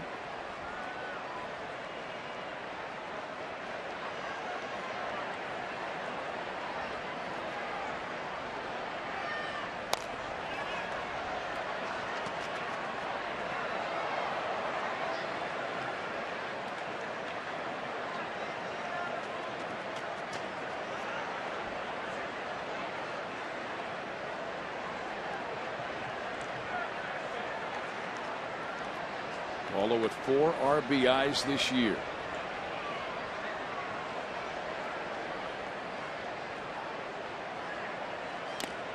Just did get a piece of it. Detweiler aggressive on the last 2 pitches. Gotta love the Royals offense today in this final 4th game of the series here. How they're making the pitchers work. They're making Detweiler throw pitches. They're not giving away any at bats.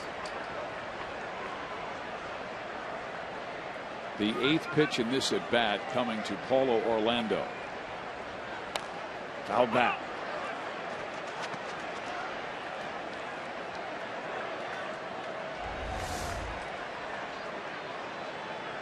That was the one.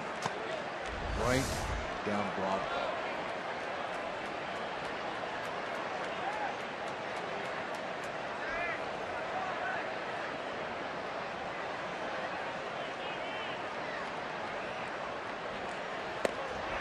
He strikes him out. The Royals lead 2. To the bottom of the 5th we go. KC leads it 3-0.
Jeremy Guthrie, he has been using his defense early in this ball game. He's allowed only 2 hits.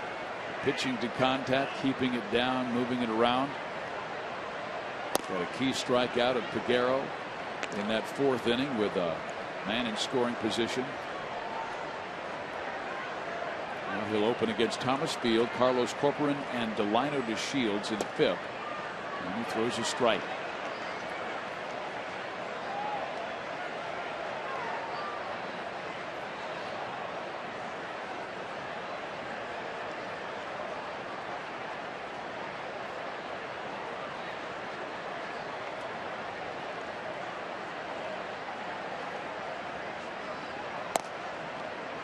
Balls, 2 strikes. Field in just his 4th game with the Rangers.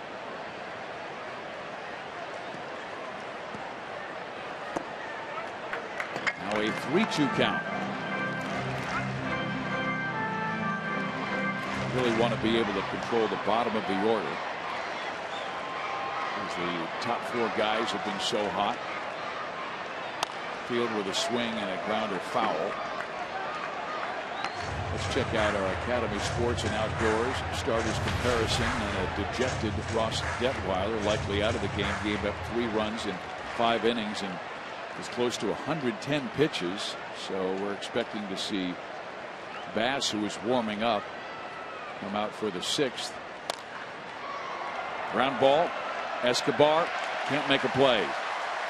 Guthrie thought he had it. It glanced off his glove, and quite frankly, I think if he lets it go, it goes directly to Escobar, who is moving into that position. I believe you're right.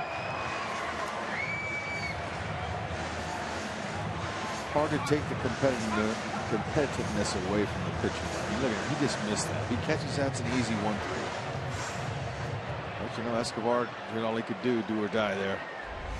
And the way Jeremy finishes, he's always in perfect fielding position. Here is Corcoran. Ball 1. Carlos just 3 for his last 24.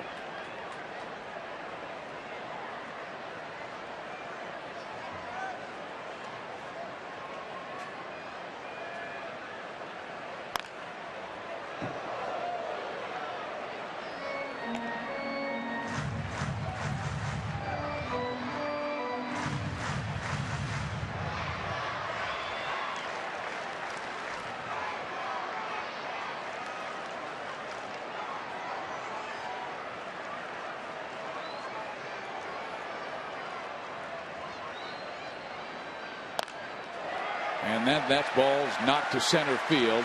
Around second base on his way to 3rd, Thomas Field. And Texas with a rally here in the 5th inning.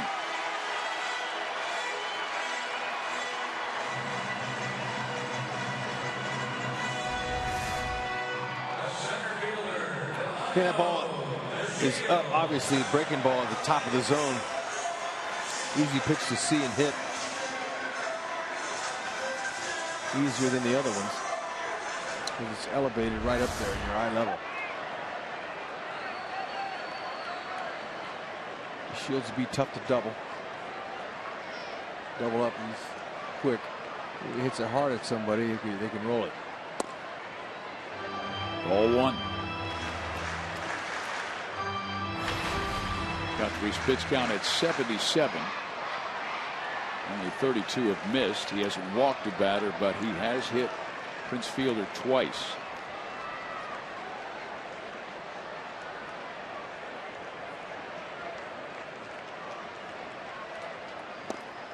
In there. 1-1.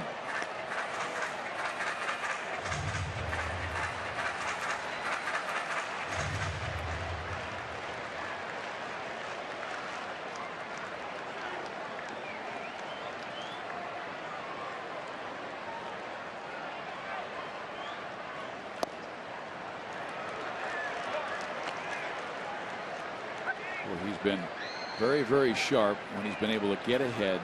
1 ball, 2 strikes. Put Texas on the defensive. Texas, a very patient hitting team.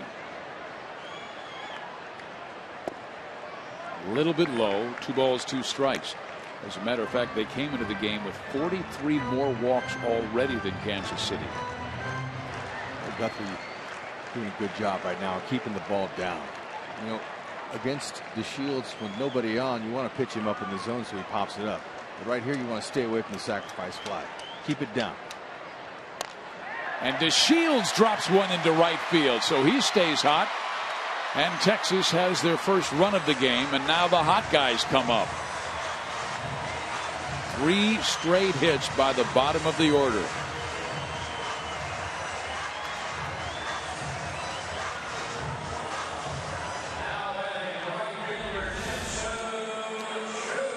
The ball is elevated, just like the last one was to Corcoran.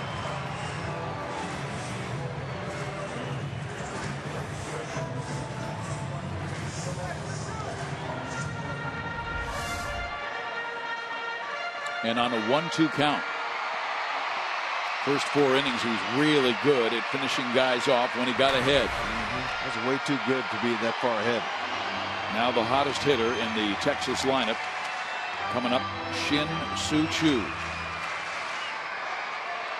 2 for 2 today, 9 hits in this series.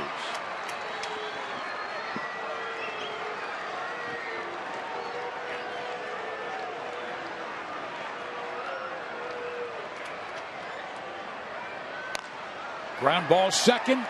Escobar 1. They can't get Chu. Runners in the corners, 1 out.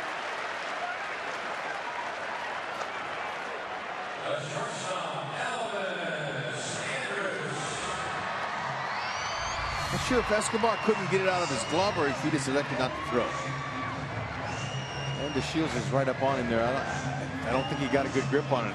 Infante, good turn, gave him a good firm feed, and yeah, that's what I thought. He couldn't get the grip.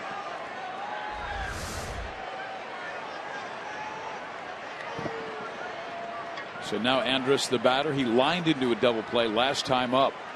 Sometimes when you're trying to transfer that ball from glove to hand, it gets caught at the end of your glove, or your fingers do. Depends on what kind of webbing in your glove too. Lots of times there's an H glove, there's an H pocket where sometimes your fingers can get caught in it, and then there's others that are closed. It doesn't have any room to get your fingers caught in it. Line drive caught by Infante. Andrus, his nemesis right now is that man, Omar Infante. Twice he has lined out where Omar has had to leap off his feet to make that catch. Well, he's got to know that he can't keep doing that. Infante's not going to drop that one. It's hard enough to square up a round ball with a round bat. That's right. Hit it sharply. Look at that. Watch this reaction here. Oh, kill it. That's not his fault. Hang with him.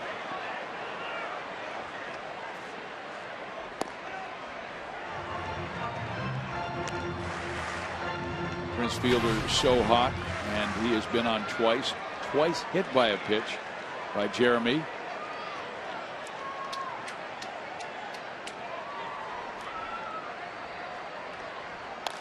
Takes a rip at this one and sails it out of play. Foul territory. 1-1 count. Our 2 T-Mobile game-changing performance. Well, look what Prince has done the last 13 games, hitting .365. He's driven in 9 runs. There's 2 home runs in this series. Keeper down.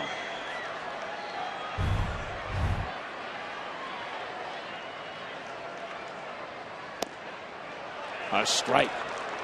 Yeah, and after getting plunked by Guthrie the first 2 times up, anything close to that plate, you would think Fielder be taking a hack at. Good fastball.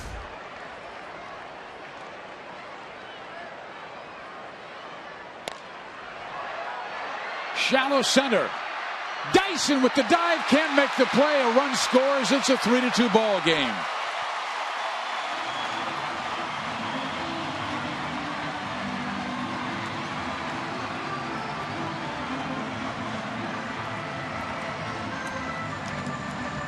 Big hitter like Fielder takes a big swing. First step for the outfielders typically is back, and then you got to charge in hard.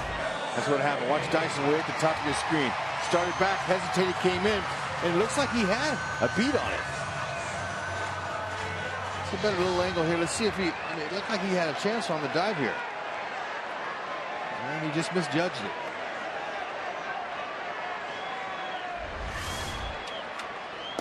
Now Beltre, and Guthrie throws low ball 1. The Royals with 3 runs on 9 hits. Texas now with 2 runs on 5 hits, but 4 of the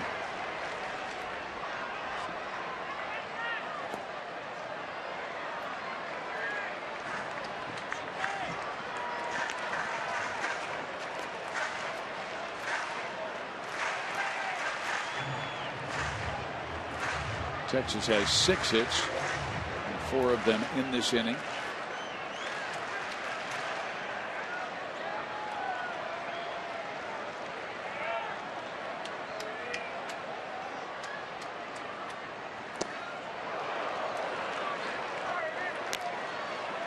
Beltre, he really buggy whips that bat through the zone. He's not getting cheated.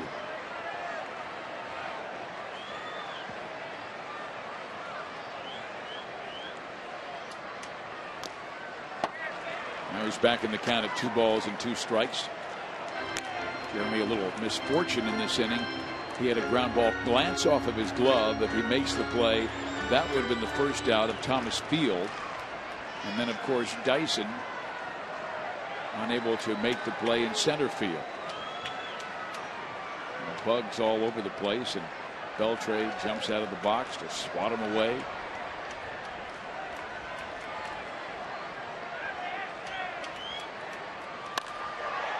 That one is belted down the left field line, but hooking foul.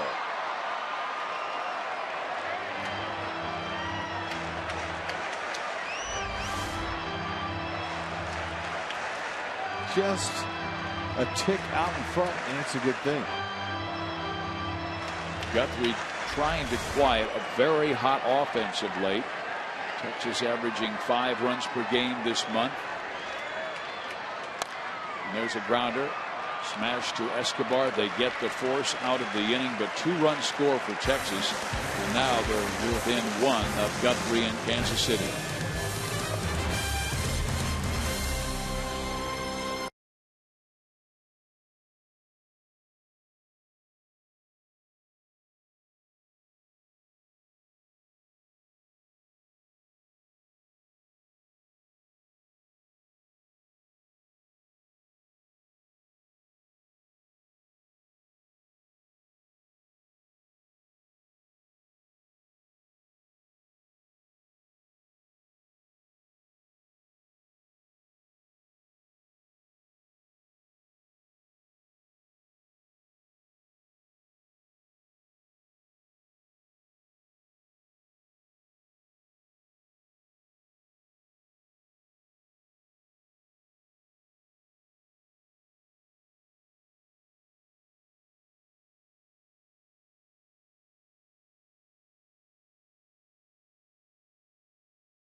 Ross Detweiler. Now they'll take on a right-hander in Anthony Bass.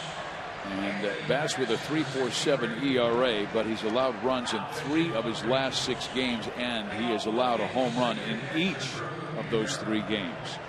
The 6th inning is our Sonic Slam inning, and our contestant is Harvey Workman from Topeka. If the Royals hit a home run in this inning, Harvey, you get $1,400. But if the Royals hit a grand slam out of the park, Harvey will win $25,000 from Sonic and the Royals.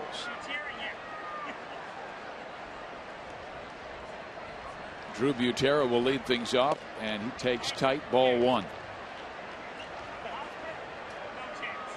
What Butera will be looking for from Anthony Bass, a fastball of 88 to 92, slider and a changeup. Yeah, you'd love to get at least one or two guys on, then that will force the hand of Jeff Bannister, because a couple of left-handers will follow. And there's a base hit to left by Drew. A great start, and the Royals get a double by Drew Butera, his second hit of the day. It's going good. 2 for 2 with a sacrifice bunt. Pulled his hands in, and he took off out of that box, and he knew the ball was going to land as a double. Watch him go. Hitter will tell you.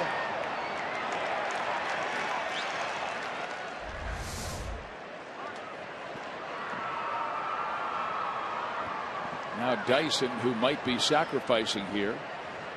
Both corners in. Dyson shows bunt, gets it down. Only play first base. They get the out. Moving to third, Butera.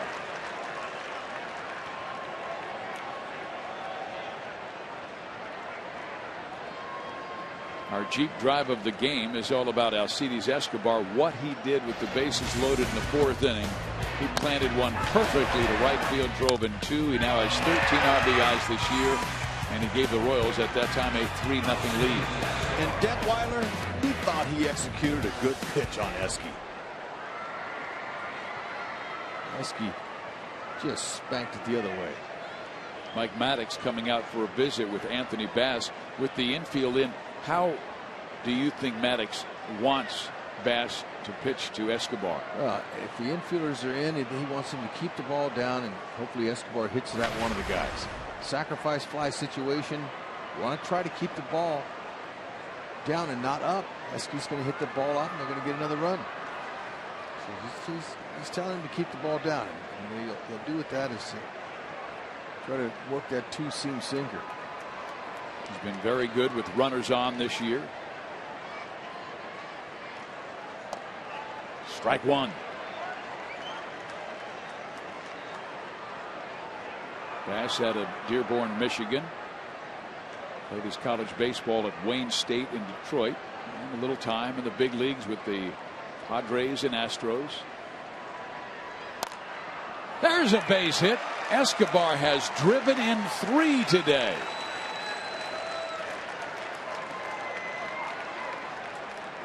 And that's what that sacrifice bunt does. That's two bunters in Ned's lineup today that sacrificed. It worked. Ended up helping get a run home. Now, Bass did exactly what Maddox asked him to do. Keep the ball down. You take your chances of hitting at somebody, but he found a hole. Nice opposite field hitting for the second consecutive at bat. His second 3 RBI game of the season, and now he's going to force the move because Bannister wants the lefty to face Moustakas and Hosmer. So the Royals really getting into that Texas bullpen that's really been knocked around this month. An ERA over 6 in May. Keep it up.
Freeman, who is a Kansas Jayhawk, now 27 years of age, out of Houston, Texas.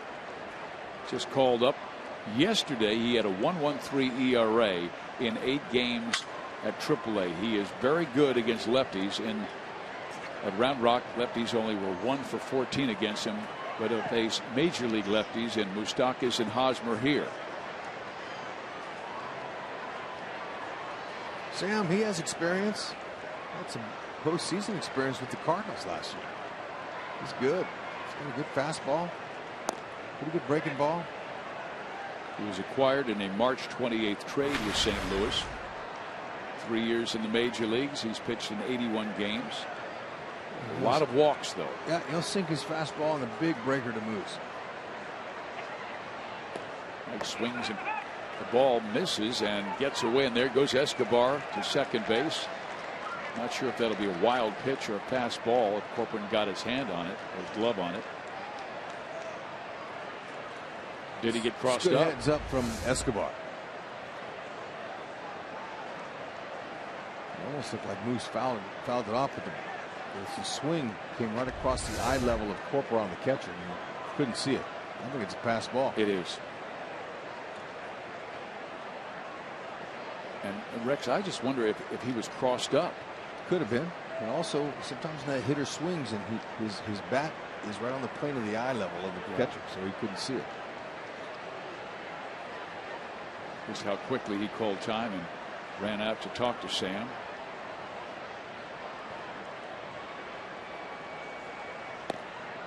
Moose takes outside 2-1. Freeman has good stuff, but in his big league career, 34 walks in 70 1/3 innings. That always haunted him. And only 59 hits allowed. He had a good swing at that one.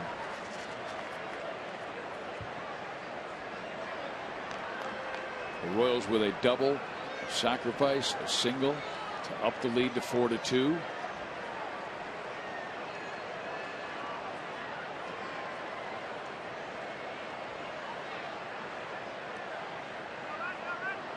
Now Freeman steps off. They did not have a play on. Endres was still back at short.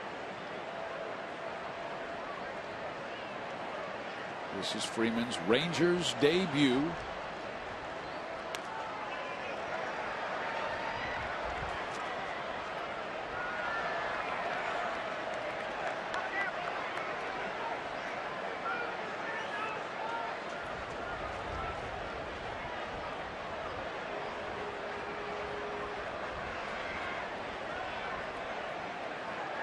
Mike, we told you he hit a home run against a lefty here in Texas the other day. He has 17 home runs in his career off left-handed pitching. And he waves at this one and strikes out for out number 2.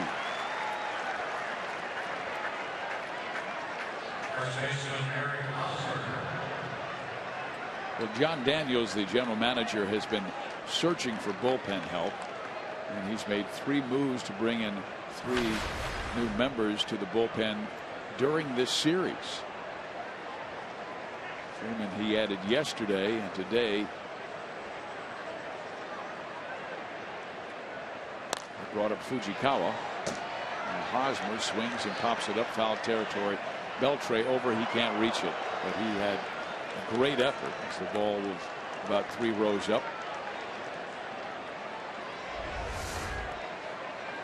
Wind's going to blow that on into the stands. Looked like it had a chance to be caught. Beltre always going to give you an effort. Hosmer stretched his hit streak to 11 straight, 15 hits in the sad span.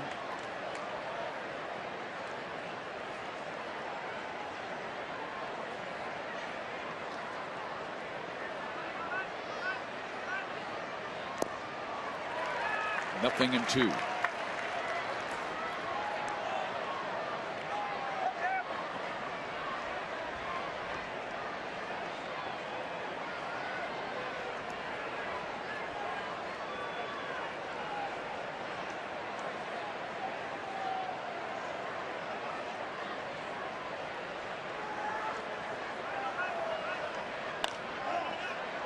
Out of play.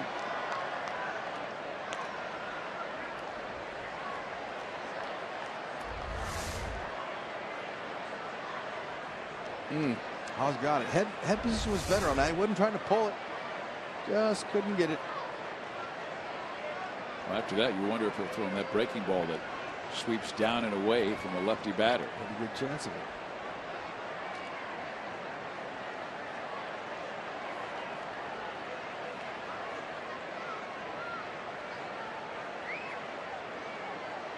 Definitely don't want to give him anything too good.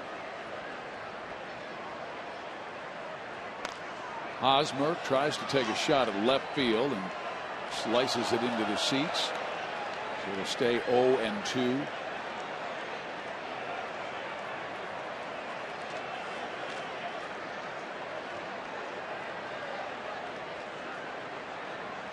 Eric over 350 with runners in scoring position.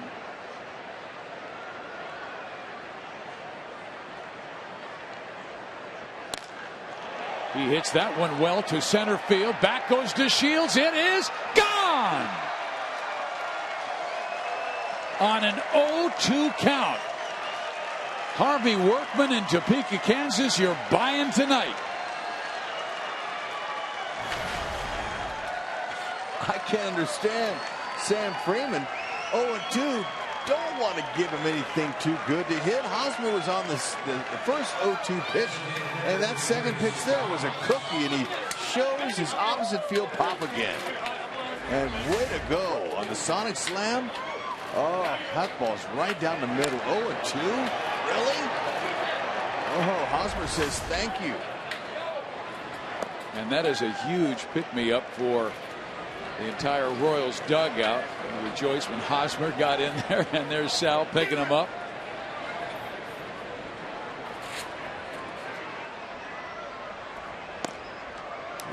Morales takes a mighty rip. You've got to have some runs in this ballpark here, especially the way them Rangers have been swinging it too. Rex, how about his power to the opposite field? He hit it over the 404 marker in left center. That's just his second career home run on an 0-2 count. I'm not surprised at all. I shouldn't take BP every day, and I see him. His approach is just so mature now. Oh, man, he's dangerous that way. Big 3-run inning for the 6th. An 0-2 pitch to Hosmer. See you later.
Run lead going to the bottom of the 6th inning, and Jeremy Guthrie went 5 innings, and now they hand the baseball to Ryan Madison, the Royals with the best bullpen in the game, and it's been and Ryan with a 1.53 ERA. He's Madsen the Mauler. I would not say that about Ryan. He's a humble man. Yeah, but not between the lines. He's a kind soul. Not between the lines, Fizz. It's all about business. Madsen the Mauler. I'm going to tell him you said that. Yeah, no. He's okay with that. Guys, he's got 5 kids out in Temecula watching this game, and Dad's a Mauler? That's right. No way. He's a ground ball mauler. And they called him Mad Dog when he was in Philly, but he didn't like that name because there's only one Mad Dog. That's, of course, the Hall of Famer Greg Maddux. So I talked to him earlier about a few things a couple little nicknames I could throw on him, but to me, he's big. He's got a great changeup. He's a mauler. But, it's up to anybody's preference, Fizz. Well, he is a very humble guy. And I was talking to him, and I think I told this story the other day. He was back in the major leagues for the first time in 3 years. He has 5 children now. Obviously, they're older. And I said, "What's it like for Dad to be back in the major leagues? Is it kind of special?" And he goes, "No. I teach my children to be humble." And I said, "I know, but they're still kids, and their dad's pitching in the major leagues." And he said, "Well, you know what? It's kind of funny what they asked me the other day. My oldest boy," he said, "Hey, Dad, do you know Eric Hosmer?" And he laughed and said, "Well, we kind of are in the same clubhouse." But to the kids, Hosmer's the star, not Dad. He's just Dad. And there's Eric Hosmer, one of the young stars in baseball, and the way he's playing on his way to his first All-Star game. Yeah, he's got a license to drive. Ooh, and that changeup, you just can't hit it, Peguero. And don't feel bad because a lot of other hitters can't either. It's the 7th time that Peguero has struck out in this series, and Madsen gets him for the first time. How about our sprint cuts of the game? Jeremy Guthrie pitching well, keeping it down. How about it? And every night that goes along with pitching is that defense. Pitching to contact works for this ball club. Guthrie did a nice job. He's able to field his position. He's able to execute his pitches and kept his team in the game. And they scored some runs for him. Gotta love all that. Jeremy gave up 2 runs in 5 innings. And here's a slow roller back to the Mauler, as you would call him, Hud. That's right. And nice. He goes 1, 2, 3. Work by the Madsen Mauler. You're nuts. He's good.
You by Steel outdoor power equipment, quality, reliability, and value. Search Steel. By your Midwest Ford dealers. Visit us at yourmidwestforddealers.com. And by Academy Sports and Outdoors. Right stuff, low price, every day. Steve Physioc, Rex Hudler, Joe Goldberg with you in Arlington, Texas. Royals lead at 6-2. They're trying to head out of town with a split and head back to the K after a winning road trip. They took 2 of 3 in Detroit. Alex Gordon will lead things off, and he will face the lefty Freeman.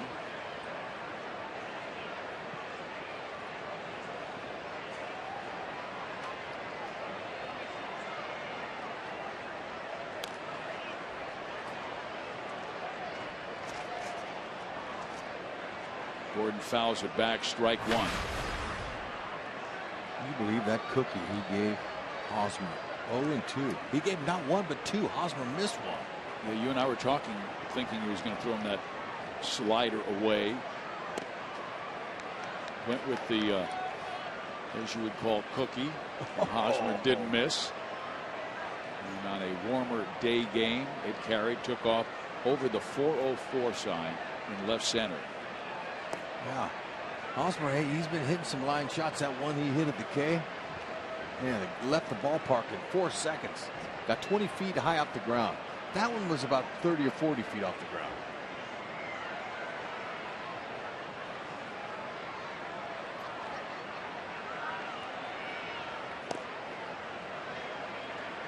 And the 3 young guys who really emerged offensively in the postseason, Kane, Moustakas, Hosmer, all went back to their homes and worked out hard, put on like 10 pounds of strength. They really saw that power in spring training. Gordon with a ground ball to the first baseman who knocks it down, but Moreland is able to get it to Freeman in time, and Alex is the first out of the 7th. Fans follow live Royals baseball with MLB.com at bat on your smartphone or tablet. Stay connected to the Royals all year long, wherever you are, with the MLB.TV Game of the Day, in-game highlights, live look-ins, replay reviews, radio broadcasts, and more. Browse the app's new features, including StatCast, tracking videos, and bilingual access for Spanish-speaking fans. Download MLB.com at bat, the #1 app for live baseball. And everybody contributing in this game when you consider the lineup, Rex. At the bottom of the order, Drew Butera with 2 hits. Orlando has a hit. Infante has a hit. Dyson's been on with a hit by pitch and also sacrificed. The ball stroked pretty well to center field, but DeShields is there, and Infante is the second out. Now, offensively, the guy's passing that baton around, changing places and keeping the line moving. It's exactly what you like. How about the rally starter in that 6th inning? Drew Butera with the double. Yeah. You know, he's a nice addition. Paulo Orlando dropped a bunt base hit and scored 1 of 2 runs in the 4th inning. KC with a run in the 1st, 2 in the 4th, and 3 in the 6th. Orlando chops one to short. Andrus has it. His throw a bit high, but Moreland stays in the bag. A 1-2-3-7 for Freeman.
It takes us around the league. Busy day of afternoon baseball. St. Louis beating Cleveland 2-1. Detroit all over Minnesota. Miguel Cabrera with a pair of home runs. And then New York and Tampa tonight. San Francisco and Cincinnati. Also later, the Reds come to Kaufman for 2 next week. Guys, one other note on that Cleveland game as we see Luke Hochevar in to pitch the Indians. It has been a rough year. Trevor Bauer leaves with a shutout and 1 on in the 8th inning. Mark Zipchensky comes on to face the lefty. Matt Carpenter, home run. Indians go on to lose 2-1. Got to have a bullpen. I mean, there's that sign right outside the clubhouse in Cleveland that says the 2 best friends or the 2 most important things in life are good friends and a good bullpen. That's right. And another part of the Royals' excellent bullpen throwing right now, Luke Hochevar. After Madsen went 1-2-3 with the Rangers in the 6th. Now Hoch goes after it, and he will face Carlos Corcoran, Delino DeShields, and then Shin Soo Choo.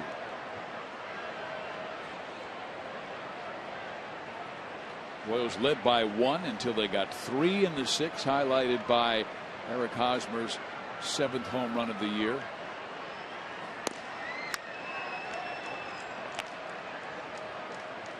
Fastball, he'll top 95. He'll reach, he's comfortable 92, 93, but he also threw that cutter at about 88 to 89 miles an hour and an overhand curve. Corcoran takes a swing and misses, and it's a 2-2 count. Oh, Hoch was telling me the other day about his activity in Omaha. He would start a game sometimes, go a few innings, you know, then they would pass it on to the bullpen, just depending on the need of the team. He said he would stay around. He had nowhere to go. After his outing, he'd go back and cheer on the guys. It's going to hook foul. And really, Rex, the only bad outing he had was when he started and they said, all we want you to do is work on fastball command. So that's what he worked on, but the opponents figured out that he's only throwing a fastball, and he gave up some runs. But, you know, when you're working on stuff down in the minor leagues, get back up here. He strikes out Corcoran.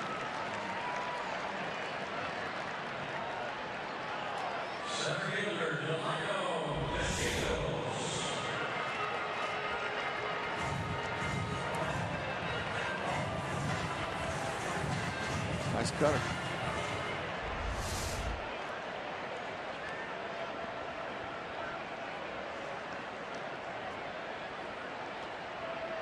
Now DeShields, who has 5 hits in his last 6 at bats, and he takes low ball 1. I think the Rangers did a good job in taking a chance on this guy in the Rule 5 draft. They're a rebuilding team. Even though he hit only .267 in 5 minor league seasons, he's only 22 years old, and he has stolen 241 bases in the minors. And here in his short time in the big leagues, 9 for 10. Always use that speed off the bench.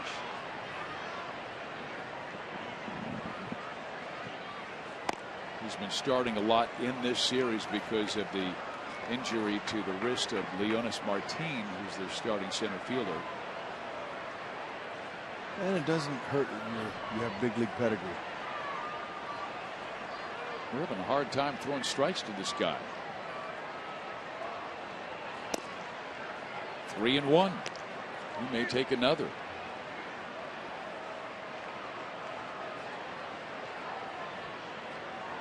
He's been on base 8 times. 2 walks in the series. Out of play, 3-2.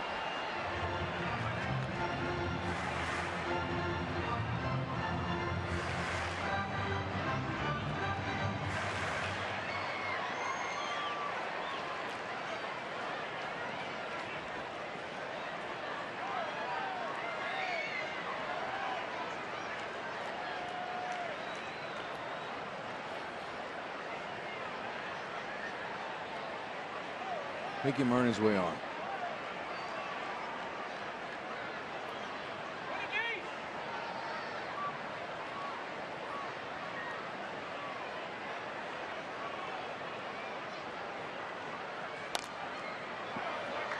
His dad was an excellent player. When he was a rookie, he was on the Expos with me in 1990. His dad, Delino DeShields. And I could tell they were going to make him an everyday player. So I went to Buck Rogers, the manager, and I said, "Hey, Buck, you know, I know this kid's coming. Can you find another team for me?" He says, "Let's see how he starts the season." So Delino DeShields went 3 for 4 his first major league game and raked for 2 weeks straight. And they traded me to the St. Louis Cardinals. So his dad made it possible. That's ball 4 there. Too bad. But you know, that was a really good opportunity, Fizz, for the kid DeShields, and you know, he went on and had a really nice 13-year career. His dad. And you, of course, went to St. Louis, where you became known as Hurricane Hudler. Hey, it was a good break for me. I loved it. It's a great opportunity. 3 years with Whitey. Whitey traded for me and had a blast. And now, all these years later, sitting in the Kansas City Royals booth, can't wait to spank the Redbirds. They'll be coming in next weekend. This weekend it will be the New York Yankees, then 2 with Cincinnati, and then the Cards. Way inside, and Luke will be losing his command a little bit. Luke was bitten by misfortune the other day. A lot of broken bats, seeing eye base hits as he gave up a run in his 7th inning of work. Chu red hot, 2 for 3 today, and 9 hits in 4 games of this series. DeShields does not go, and strike taken. Butera, he's ready for the challenge. Can't wait to show up to Ned Yost's throwing arm.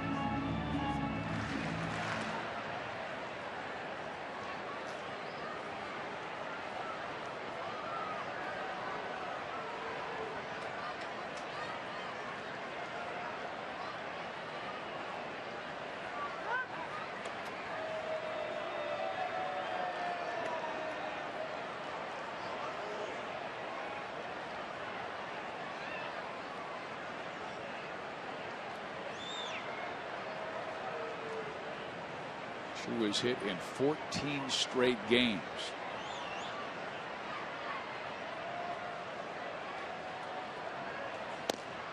In there.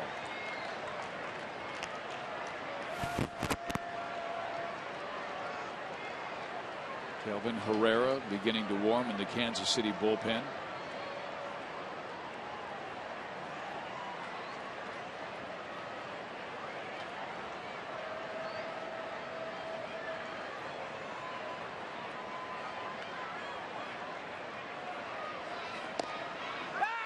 Throw behind. They appeal and they say Chu did not swing, so it'll be a 2-2 count. Butera not afraid to throw around any base, just like Salvi. He's an aggressive catcher. One of the reasons they acquired him.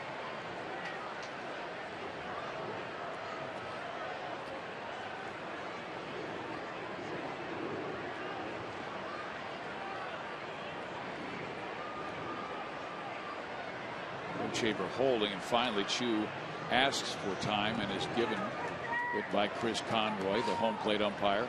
Tough to get a jump when a guy's holding on you like that.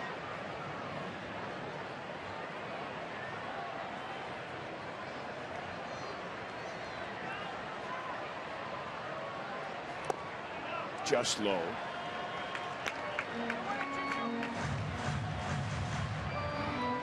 I'm guessing that DeShields will be moving on a 3-2 count, trying to stay out of a double play.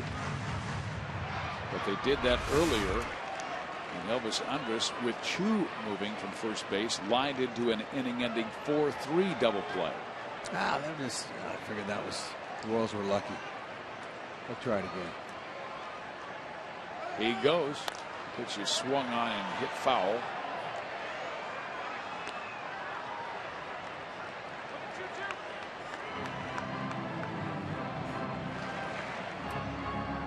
This Texas offense has really picked things up in the month of May, and we've enjoyed a very good offensive series against Kansas City, hitting .265, 5 runs per game in the month of May, and that was after hitting only .210 in April.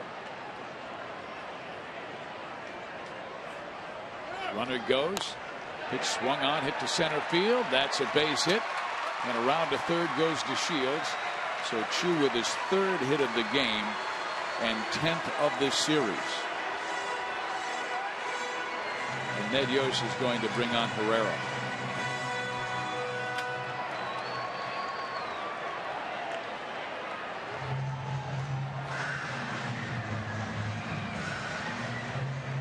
So the Royals going to the bullpen, holding a 4-run lead, wanting Herrera to go after Andrus and Fielder. Head home, 9 games over 500.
Rangers. Here's our positive game break. We'll take a look at the pitchers for this weekend series tomorrow night. Very good matchup. Pineda 5-0 against Chris Young, 2-0 with an 0.78. And then Saturday, 2 lefties, Sabathia and Duffy. Sunday afternoon, Eovaldi with a good fastball that reaches triple digits, and Edinson Volquez battling that blister. 3.19 ERA.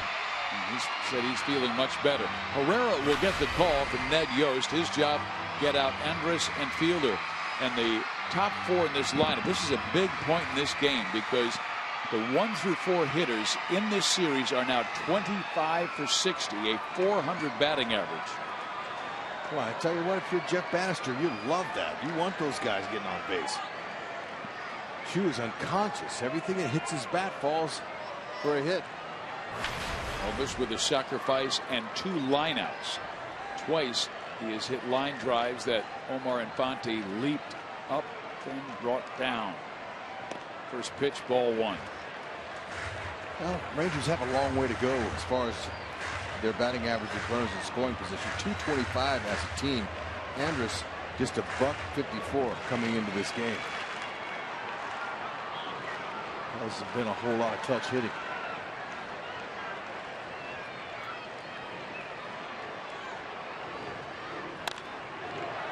High in the air, left side, Alex Gordon shades his eyes, makes the catch, brings the throw to second as DeShields will score easily, and it's a 6-3 ball game.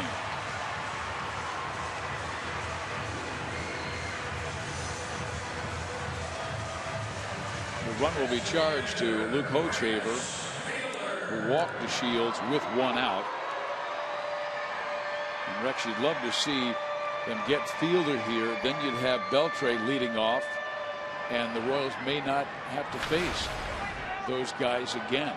That's right. Davis and Holland coming up for the 8th and 9th. Get Adrian up there.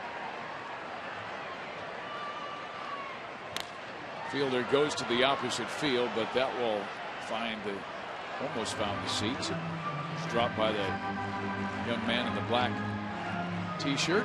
He got it. He was able to get it, but should have made the catch. Fastball, change up. 0 for 3 lifetime versus Herrera.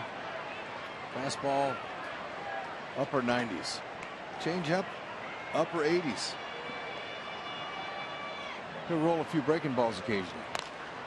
Up the middle, Escobar will take it, touch second base. That does it. Great job by Herrera coming out of the bullpen, getting a fly ball and a ground ball, snuffing the rally.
Of the Kansas City Royals Baseball Corporation and may not be reproduced or retransmitted in any form, and the accounts and descriptions of this game may not be disseminated without the express written consent of the Royals. We have a new pitcher, and he was just called up today. Fujikawa, 15 games last year with the Chicago Cubs, a rather high ERA at 4.85. Kyuji Fujikawa came back from an injury rehab assignment with AAA Round Rock. He's 34 years of age. This is his Texas debut. And going after the first pitch is Drew Butera, who's had a heck of a day. Not only the job he's done catching Guthrie in the pen, but 2 for 2 with a walk. Run scored. Fujikawa, he's got some stuff. He's pretty good. Low 90s fastball. He's got a cutter, curveball, and a split finger.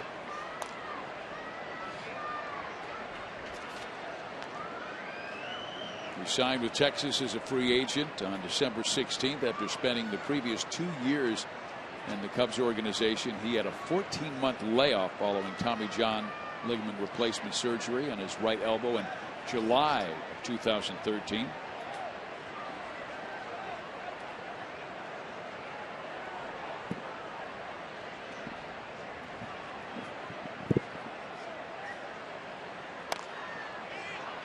A little pop-up right side that will be taken care of by Moreland, and there's one out.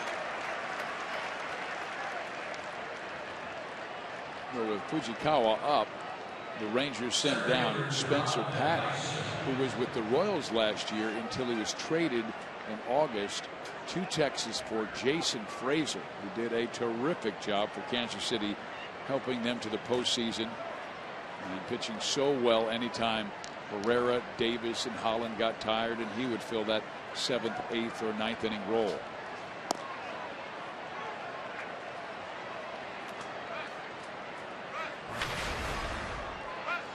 Dyson today has been hit by a pitch, also sacrificed Butera to third, where Escobar single knocked him in. Check swing, and he went. He's got some interesting windup, some hesitation in this windup, some deception. Fujikawa, you'll watch him, he's a little funky, and a lot of those pitchers that come from Japan that are raised to to including their windup some deception. Dice into center field. DeShields coming on and makes the play, and 2 quick outs here in the 8th. Fox Sports Kansas City is supporting the Paul Splittorff Memorial Golf Classic on June 1st at Lakewood Oaks Golf Club. You can purchase sponsorships or golf foursomes to benefit the Wellness Center at St. Mary's Manor. Call 816-220-4228 or look for Split Golf on Facebook. Boy, I miss Paul. He was just so great to talk to. Loved talking the game. And he loved the Royals. Great pitcher for them in the 70s and 80s. Wonderful family. Great people. And still giving back. That's why they're having that Split Memorial Golf Classic on June 1st. Escobar. Just foul. Man, he has been on everything. 3 hits on the day for Esky, and that ball just barely fouled. Had the distance. Yeah, that's when you had to just wait for Ted Barrett, the crew chief, to make the call.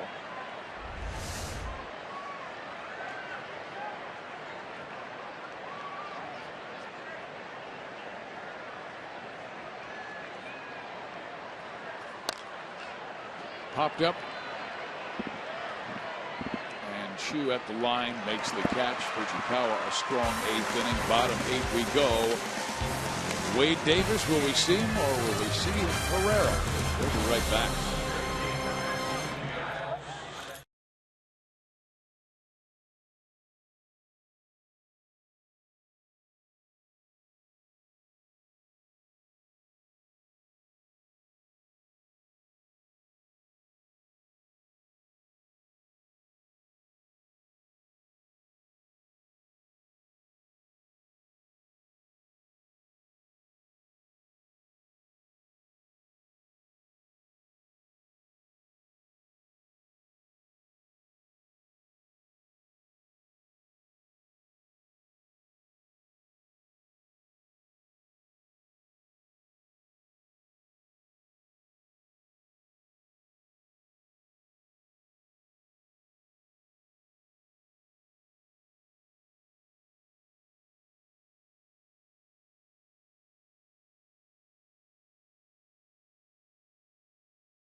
Royals with a 6-3 lead and protecting that lead, the best bullpen in baseball. And they've been sharp again today, led by Ryan Madsen, Luke Hochevar, and Kelvin Herrera. Why not? There's any of the 29 other managers in baseball would love to have just one of them, let alone 4 of them. Now it's the waiter's turn. And he has been perfect, darn near perfect this year. No runs allowed in 15 games, 15 innings, 14 strikeouts, 2 walks. That will get it done. I thought they might bring Herrera back because he only threw 4 pitches that last inning. I thought they might as well. But Ned wants to keep everybody in order. You know who loves Wade Davis? The manager we'll see tomorrow night, Joe Girardi. He loved Davis when he was with the Rays. When Kansas City got him, he said, man, you got a great pitcher. And that Shields, Will Myers deal. He was talking about Wade Davis. He said, he killed us in the bullpen when the Rays would play the Yankees. Well, There's 29 other managers like to have Wade or several of the Royals players. Just can't happen. You can't have them. I'll always remember that press conference when James Shields and Wade Davis were announced, and James Shields was very talkative and Wade Davis was just very patient, very quiet. James kind of looked at him and said, I call him the silent assassin. He just goes out there and kills the opposition and says absolutely nothing. Right, great stuff. Talks with his action. Fastball, upper 90s. Nice cutter. About 93. And he's got an overhand curve. Beltre was able to knock a terrific pitch away and give himself another chance. Adrian today 0 for 3. He has a 23 game hit streak against Kansas City, and this may be his last chance against the Royals.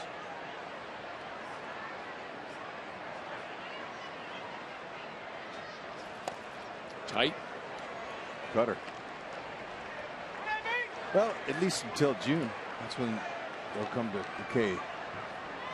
No, but I mean, if they can get Beltre here, then his hit streak would be over. Oh, well, that's what you mean. That's what I'm talking about. Well, yeah, they come to decay early June.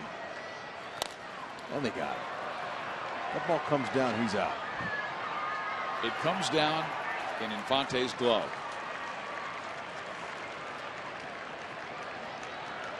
It's called gravity, Hud. I believe it. So Wade Davis will now face Mitch Moreland. Wade threw a scoreless 8th inning in the 5-5 game Tuesday night, allowing a 2-out single to Delino to Shields, who was thrown out trying to steal second.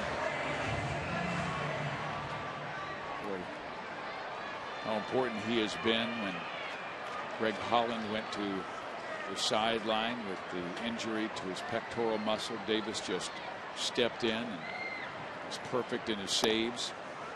6 for 6.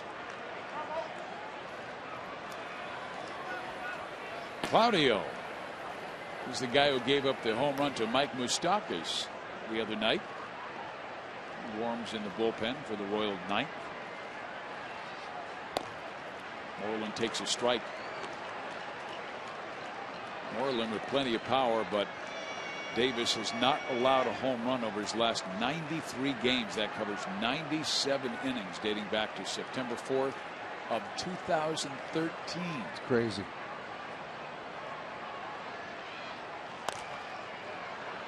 That's just a compliment to his stuff and where he locates. And that is the longest active streak in the major leagues. Young man got himself a souvenir.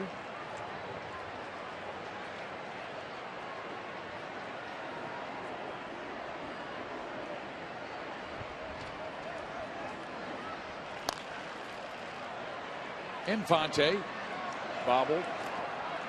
Nice pick by Hosmer, and there's 2 out.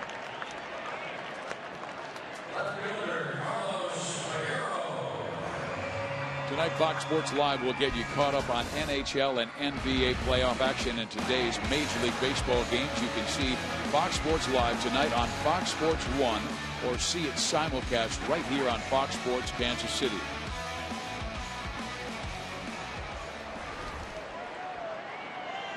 The lefty Peguero, who has had one tough time in this series. 0 for 12, 7 strikeouts. And he goes for the downs on that one. He fouls it back. Strike 1. Jeff Bannister staying with him. Rex, to you, what's the difference between a cut fastball and a slider? Because oftentimes they look the same. Yeah, but they're not. Slider has more movement. That fastball, it looks like a fastball and cuts at the last minute. Well, Davis with a nice tidy 1-2-3 8th inning. To the 9th we go. Royals by 3. Waiter, check please.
they bring on Claudio to pitch to the lefties like Mike Moustakas. A reminder to our fans, Boulevard Royals Live with Joe Goldberg will follow this game. And then we are heading home for a 3-game series with the New York Yankees, then 2 with Cincinnati, and a weekend set this weekend with the St. Louis Cardinals. Right now we'll see Alex Claudio, a lefty out of Puerto Rico. And he made a mistake to Mike Moustakas the other night, and Claudio's job is to get lefties out, and left one out over the heart of the plate, and Moose just turned on. Now, you know, 83 to 87, that's all you throw. You better have some deception to your delivery, and you better be able to locate, and if you don't, those hitters will let you know. So Bannister going to give him another shot at Moose. And Mike has only faced left-handers today. He was 0 for 4, but came into the game hitting .327 against the Southpaws. Takes strike 1. Lefties just 2 for 10 off Alex. He opened the season with the Round Rock Express. Only gave up 2 runs in 9 2/3, so they called him up. Strike 2. Look at that, 66. Throwing a changeup to a left-handed batter.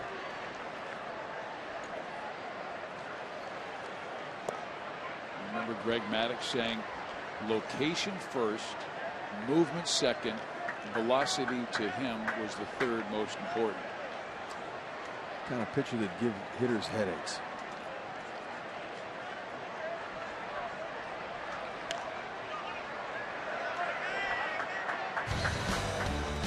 Here's the Tuesday we were talking about. Look at Alex Claudio. Oh man, he turned and burned on that baby.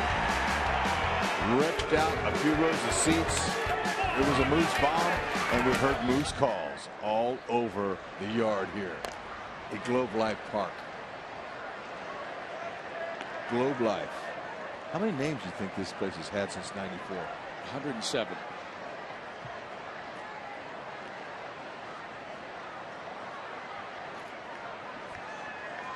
You oftentimes ask me questions I do not have the answer to. What was wrong with the ballpark in Arlington? Oh, that's a nice stroke. It's too bad it's going foul.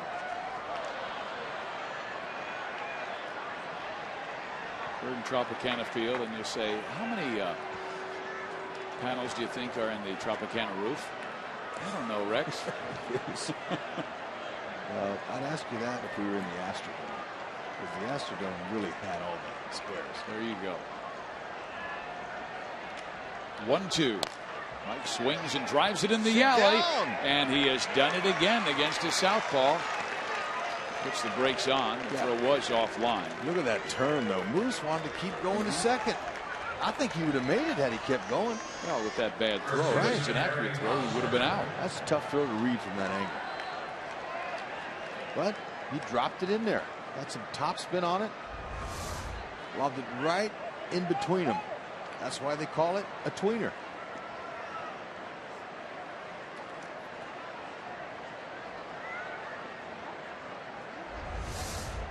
It's the 4th different name, Globe Life Park. Oh, thank you. So that is from the Department of Accuracy, and now we will see Eric Hosmer. Last time we saw Eric, a left-hander came into the pen to try and get him out, and Sam Freeman on an 0-2 pitch gave him a pitch over the heart of the plate, and Eric hit it out. Now he sends one foul left side. Ball 1 strike.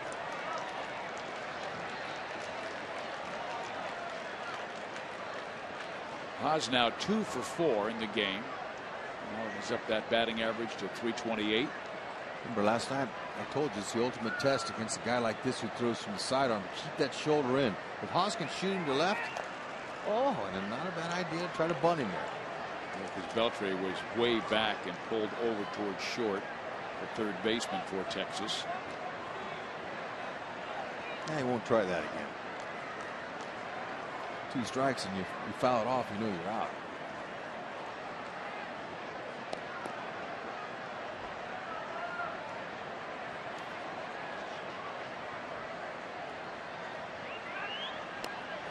They chase Moustakas back, who slipped a little bit on the dirt over at first base, and he was fortunate that Claudio's throw a little off line, not to the target.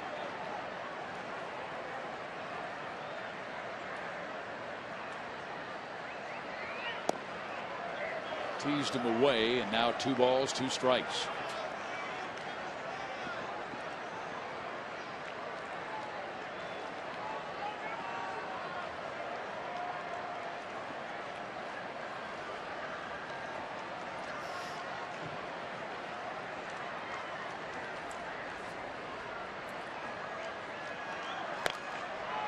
Down the right field line into the corner, and foul.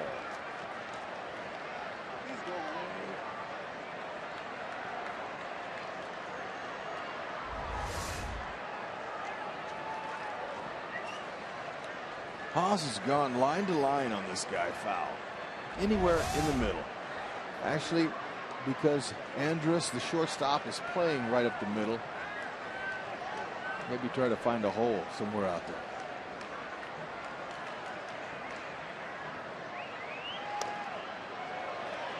Three-two count. Tough to lay off that pitch there. Hosmer's got a good at-bat going here. And because he has such long arms, he has the ability to get to that outside pitch that's a couple of inches off the plate. His plate discipline is so much different this year, and it's really, really good. It's for the better.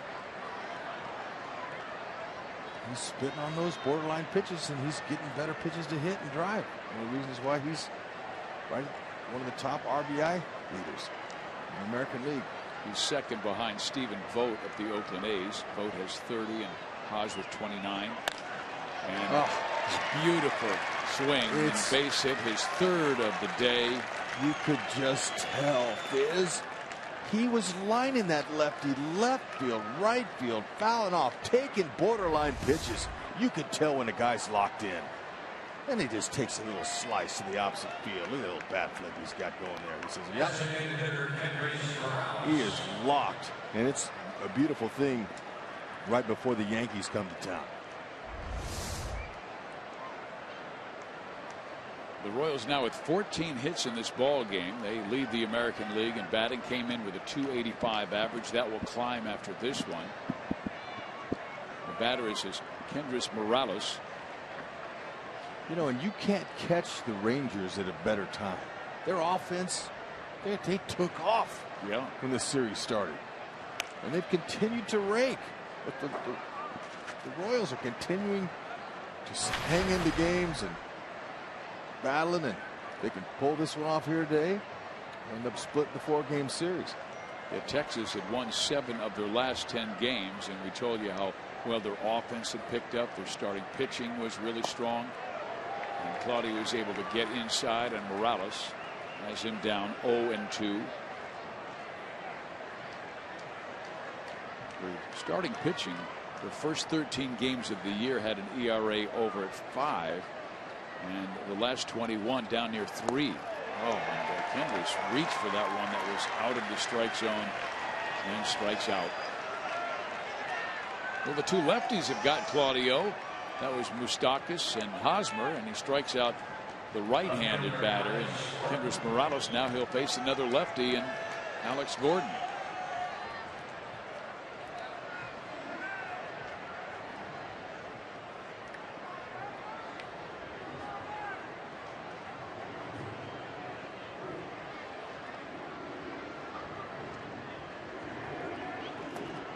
Ball 1.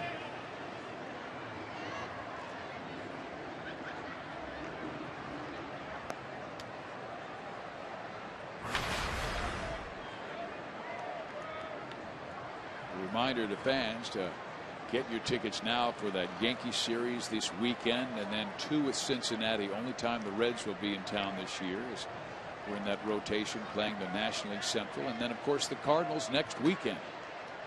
Let's pack the cave just outside.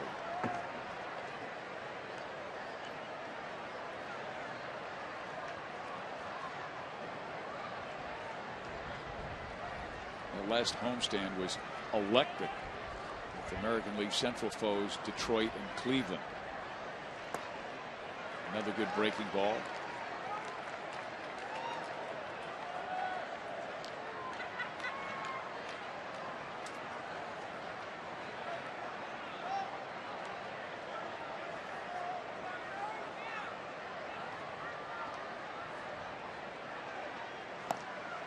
Three and one to Alex. The right-hander Infante and Orlando next. And that would tell me that Bannister would go to a right-hander, but right now I don't see one up in the Texas bullpen. Nah. Claudia, you're on your own. That's right. Also wait for his cookie here. Still out ahead of him. That's his fastball. Alex was out in front. Caught Claudio with a backswing, hit him in the helmet.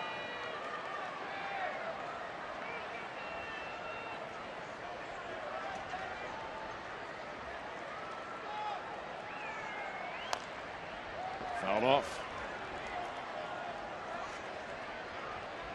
Boy, he has ranged his velocity from 65 miles an hour all the way up to 85, 86. Yep, and he'll use different angles too. There are times where he'll go on top, and then the other times he'll go further down below the sidearm even. So he's a guy who really, you have to try to focus and pick up that release point. Try to let all the arms and legs go. If they use a lot of that for deception.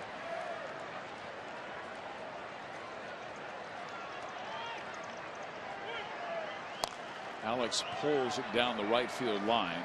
Well foul, home run distance. Nice catch made by that gentleman down the line.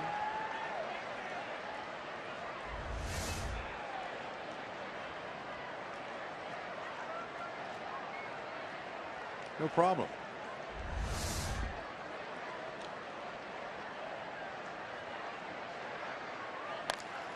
And then Alex goes to center field. Delino DeShields should run this down. He does. Moustakas tags at second, goes to third safely. 2 out, runners in the corners.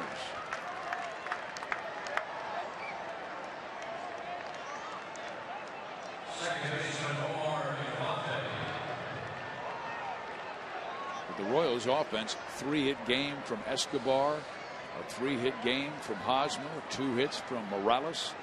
Kendris has now hit in 31 of his 35 games with the Royals. 2-hit game for Infante, 2-hit game for Butera.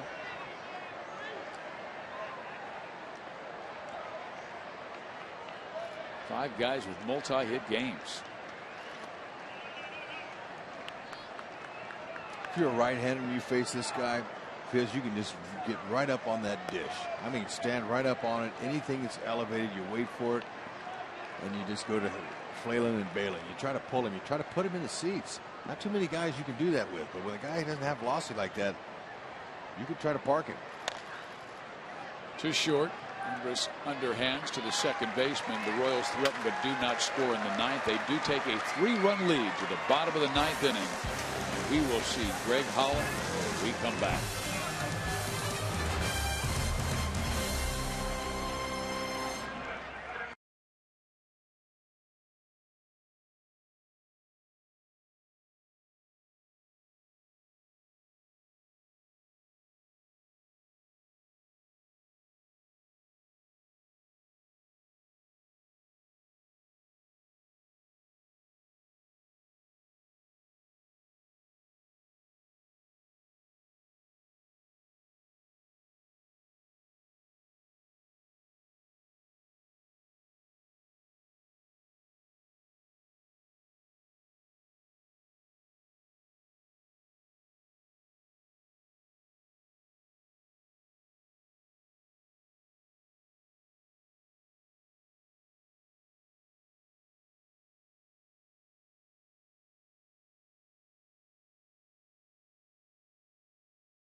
2 in the 4th, 3 in the 6th, and lead by 3. So bring on Greg Holland in search of his 7th save of the year, and the Royals would then head home, tying a season high 9 games over 500, holding on to first place in the Central after Detroit blasted Minnesota today. And Greg, you see this year 6 for 7 in save opportunities, blew his first save since last year against the Rangers, and wound up with the victory after Alex Gordon went deep in the 10th. Getting right back out to that 10th inning after he blew the save. It's all right. It's only human. It's going to happen. Made a few pitches that were elevated, though, we don't normally see him do. Yeah, he said he just made a mistake. He liked the selection of the pitch that he threw to Adrian Beltre, but he said it was just poorly located. I wanted it down and away, and it hung. Dots the outside corner to Thomas Field, who is 1 for 3 today.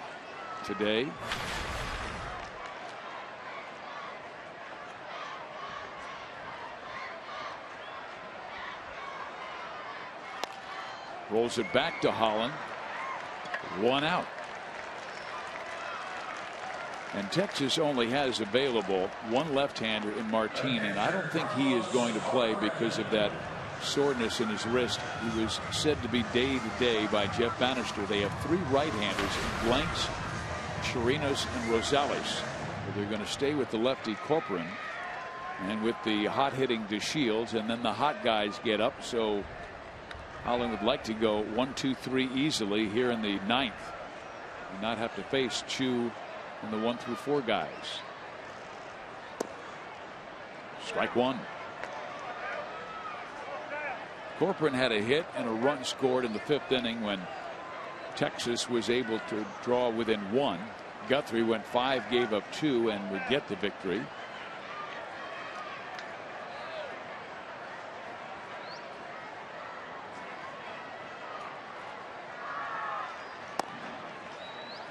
One ball, 1 strike.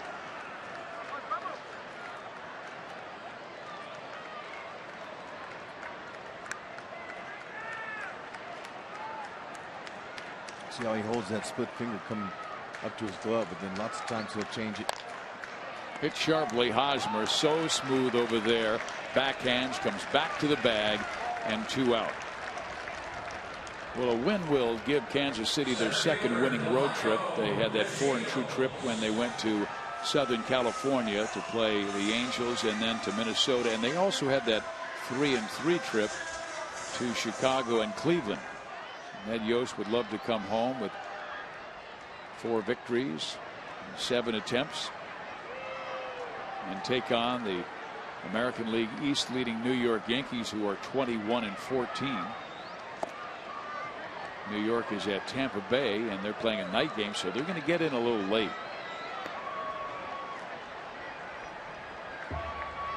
Pineda tomorrow for the Yanks against Chris Young.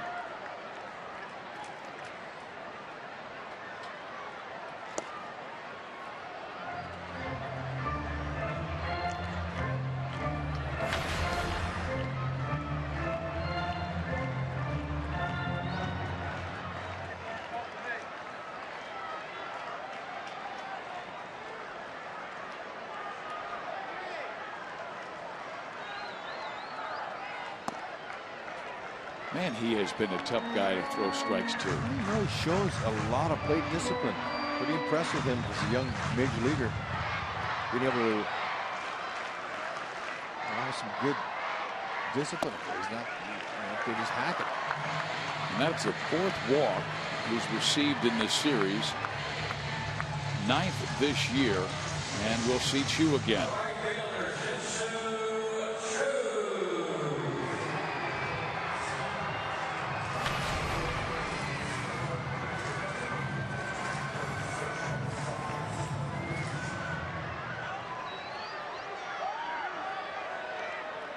Chu absolutely on fire in this series with 10 hits in 18 at bats. Runner goes, and that will not be a stolen base. It was just given.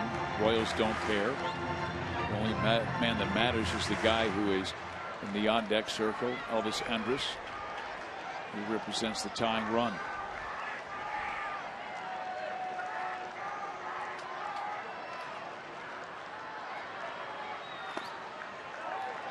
All of a sudden, Greg has lost his release point as he's thrown 6 straight pitches wide of the zone. Falling behind Chu 2-0.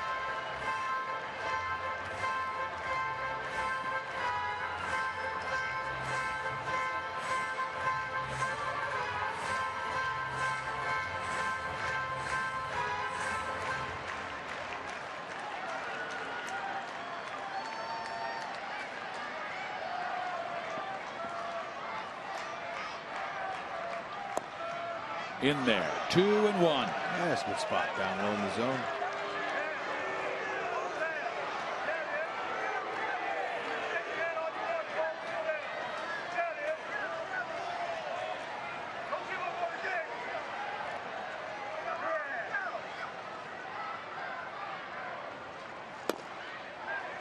Three and one.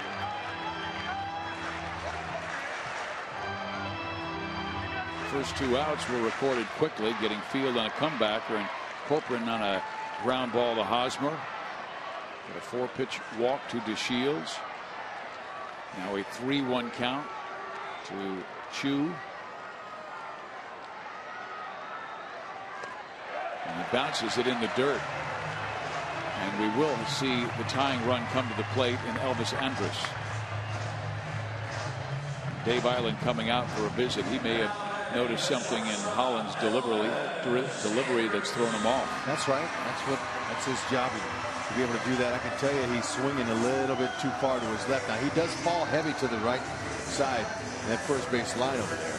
But you know, just want to make sure he stays on top with his arm angle and tries to get in there and get ahead of these hitters. You see how he'll fall off. I mean, he totally fell down there, lost his balance.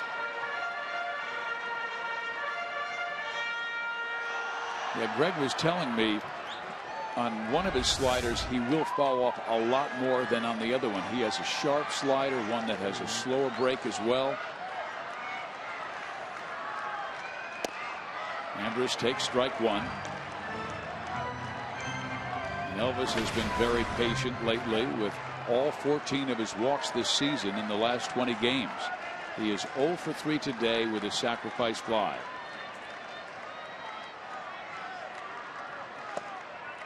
One ball, one strike.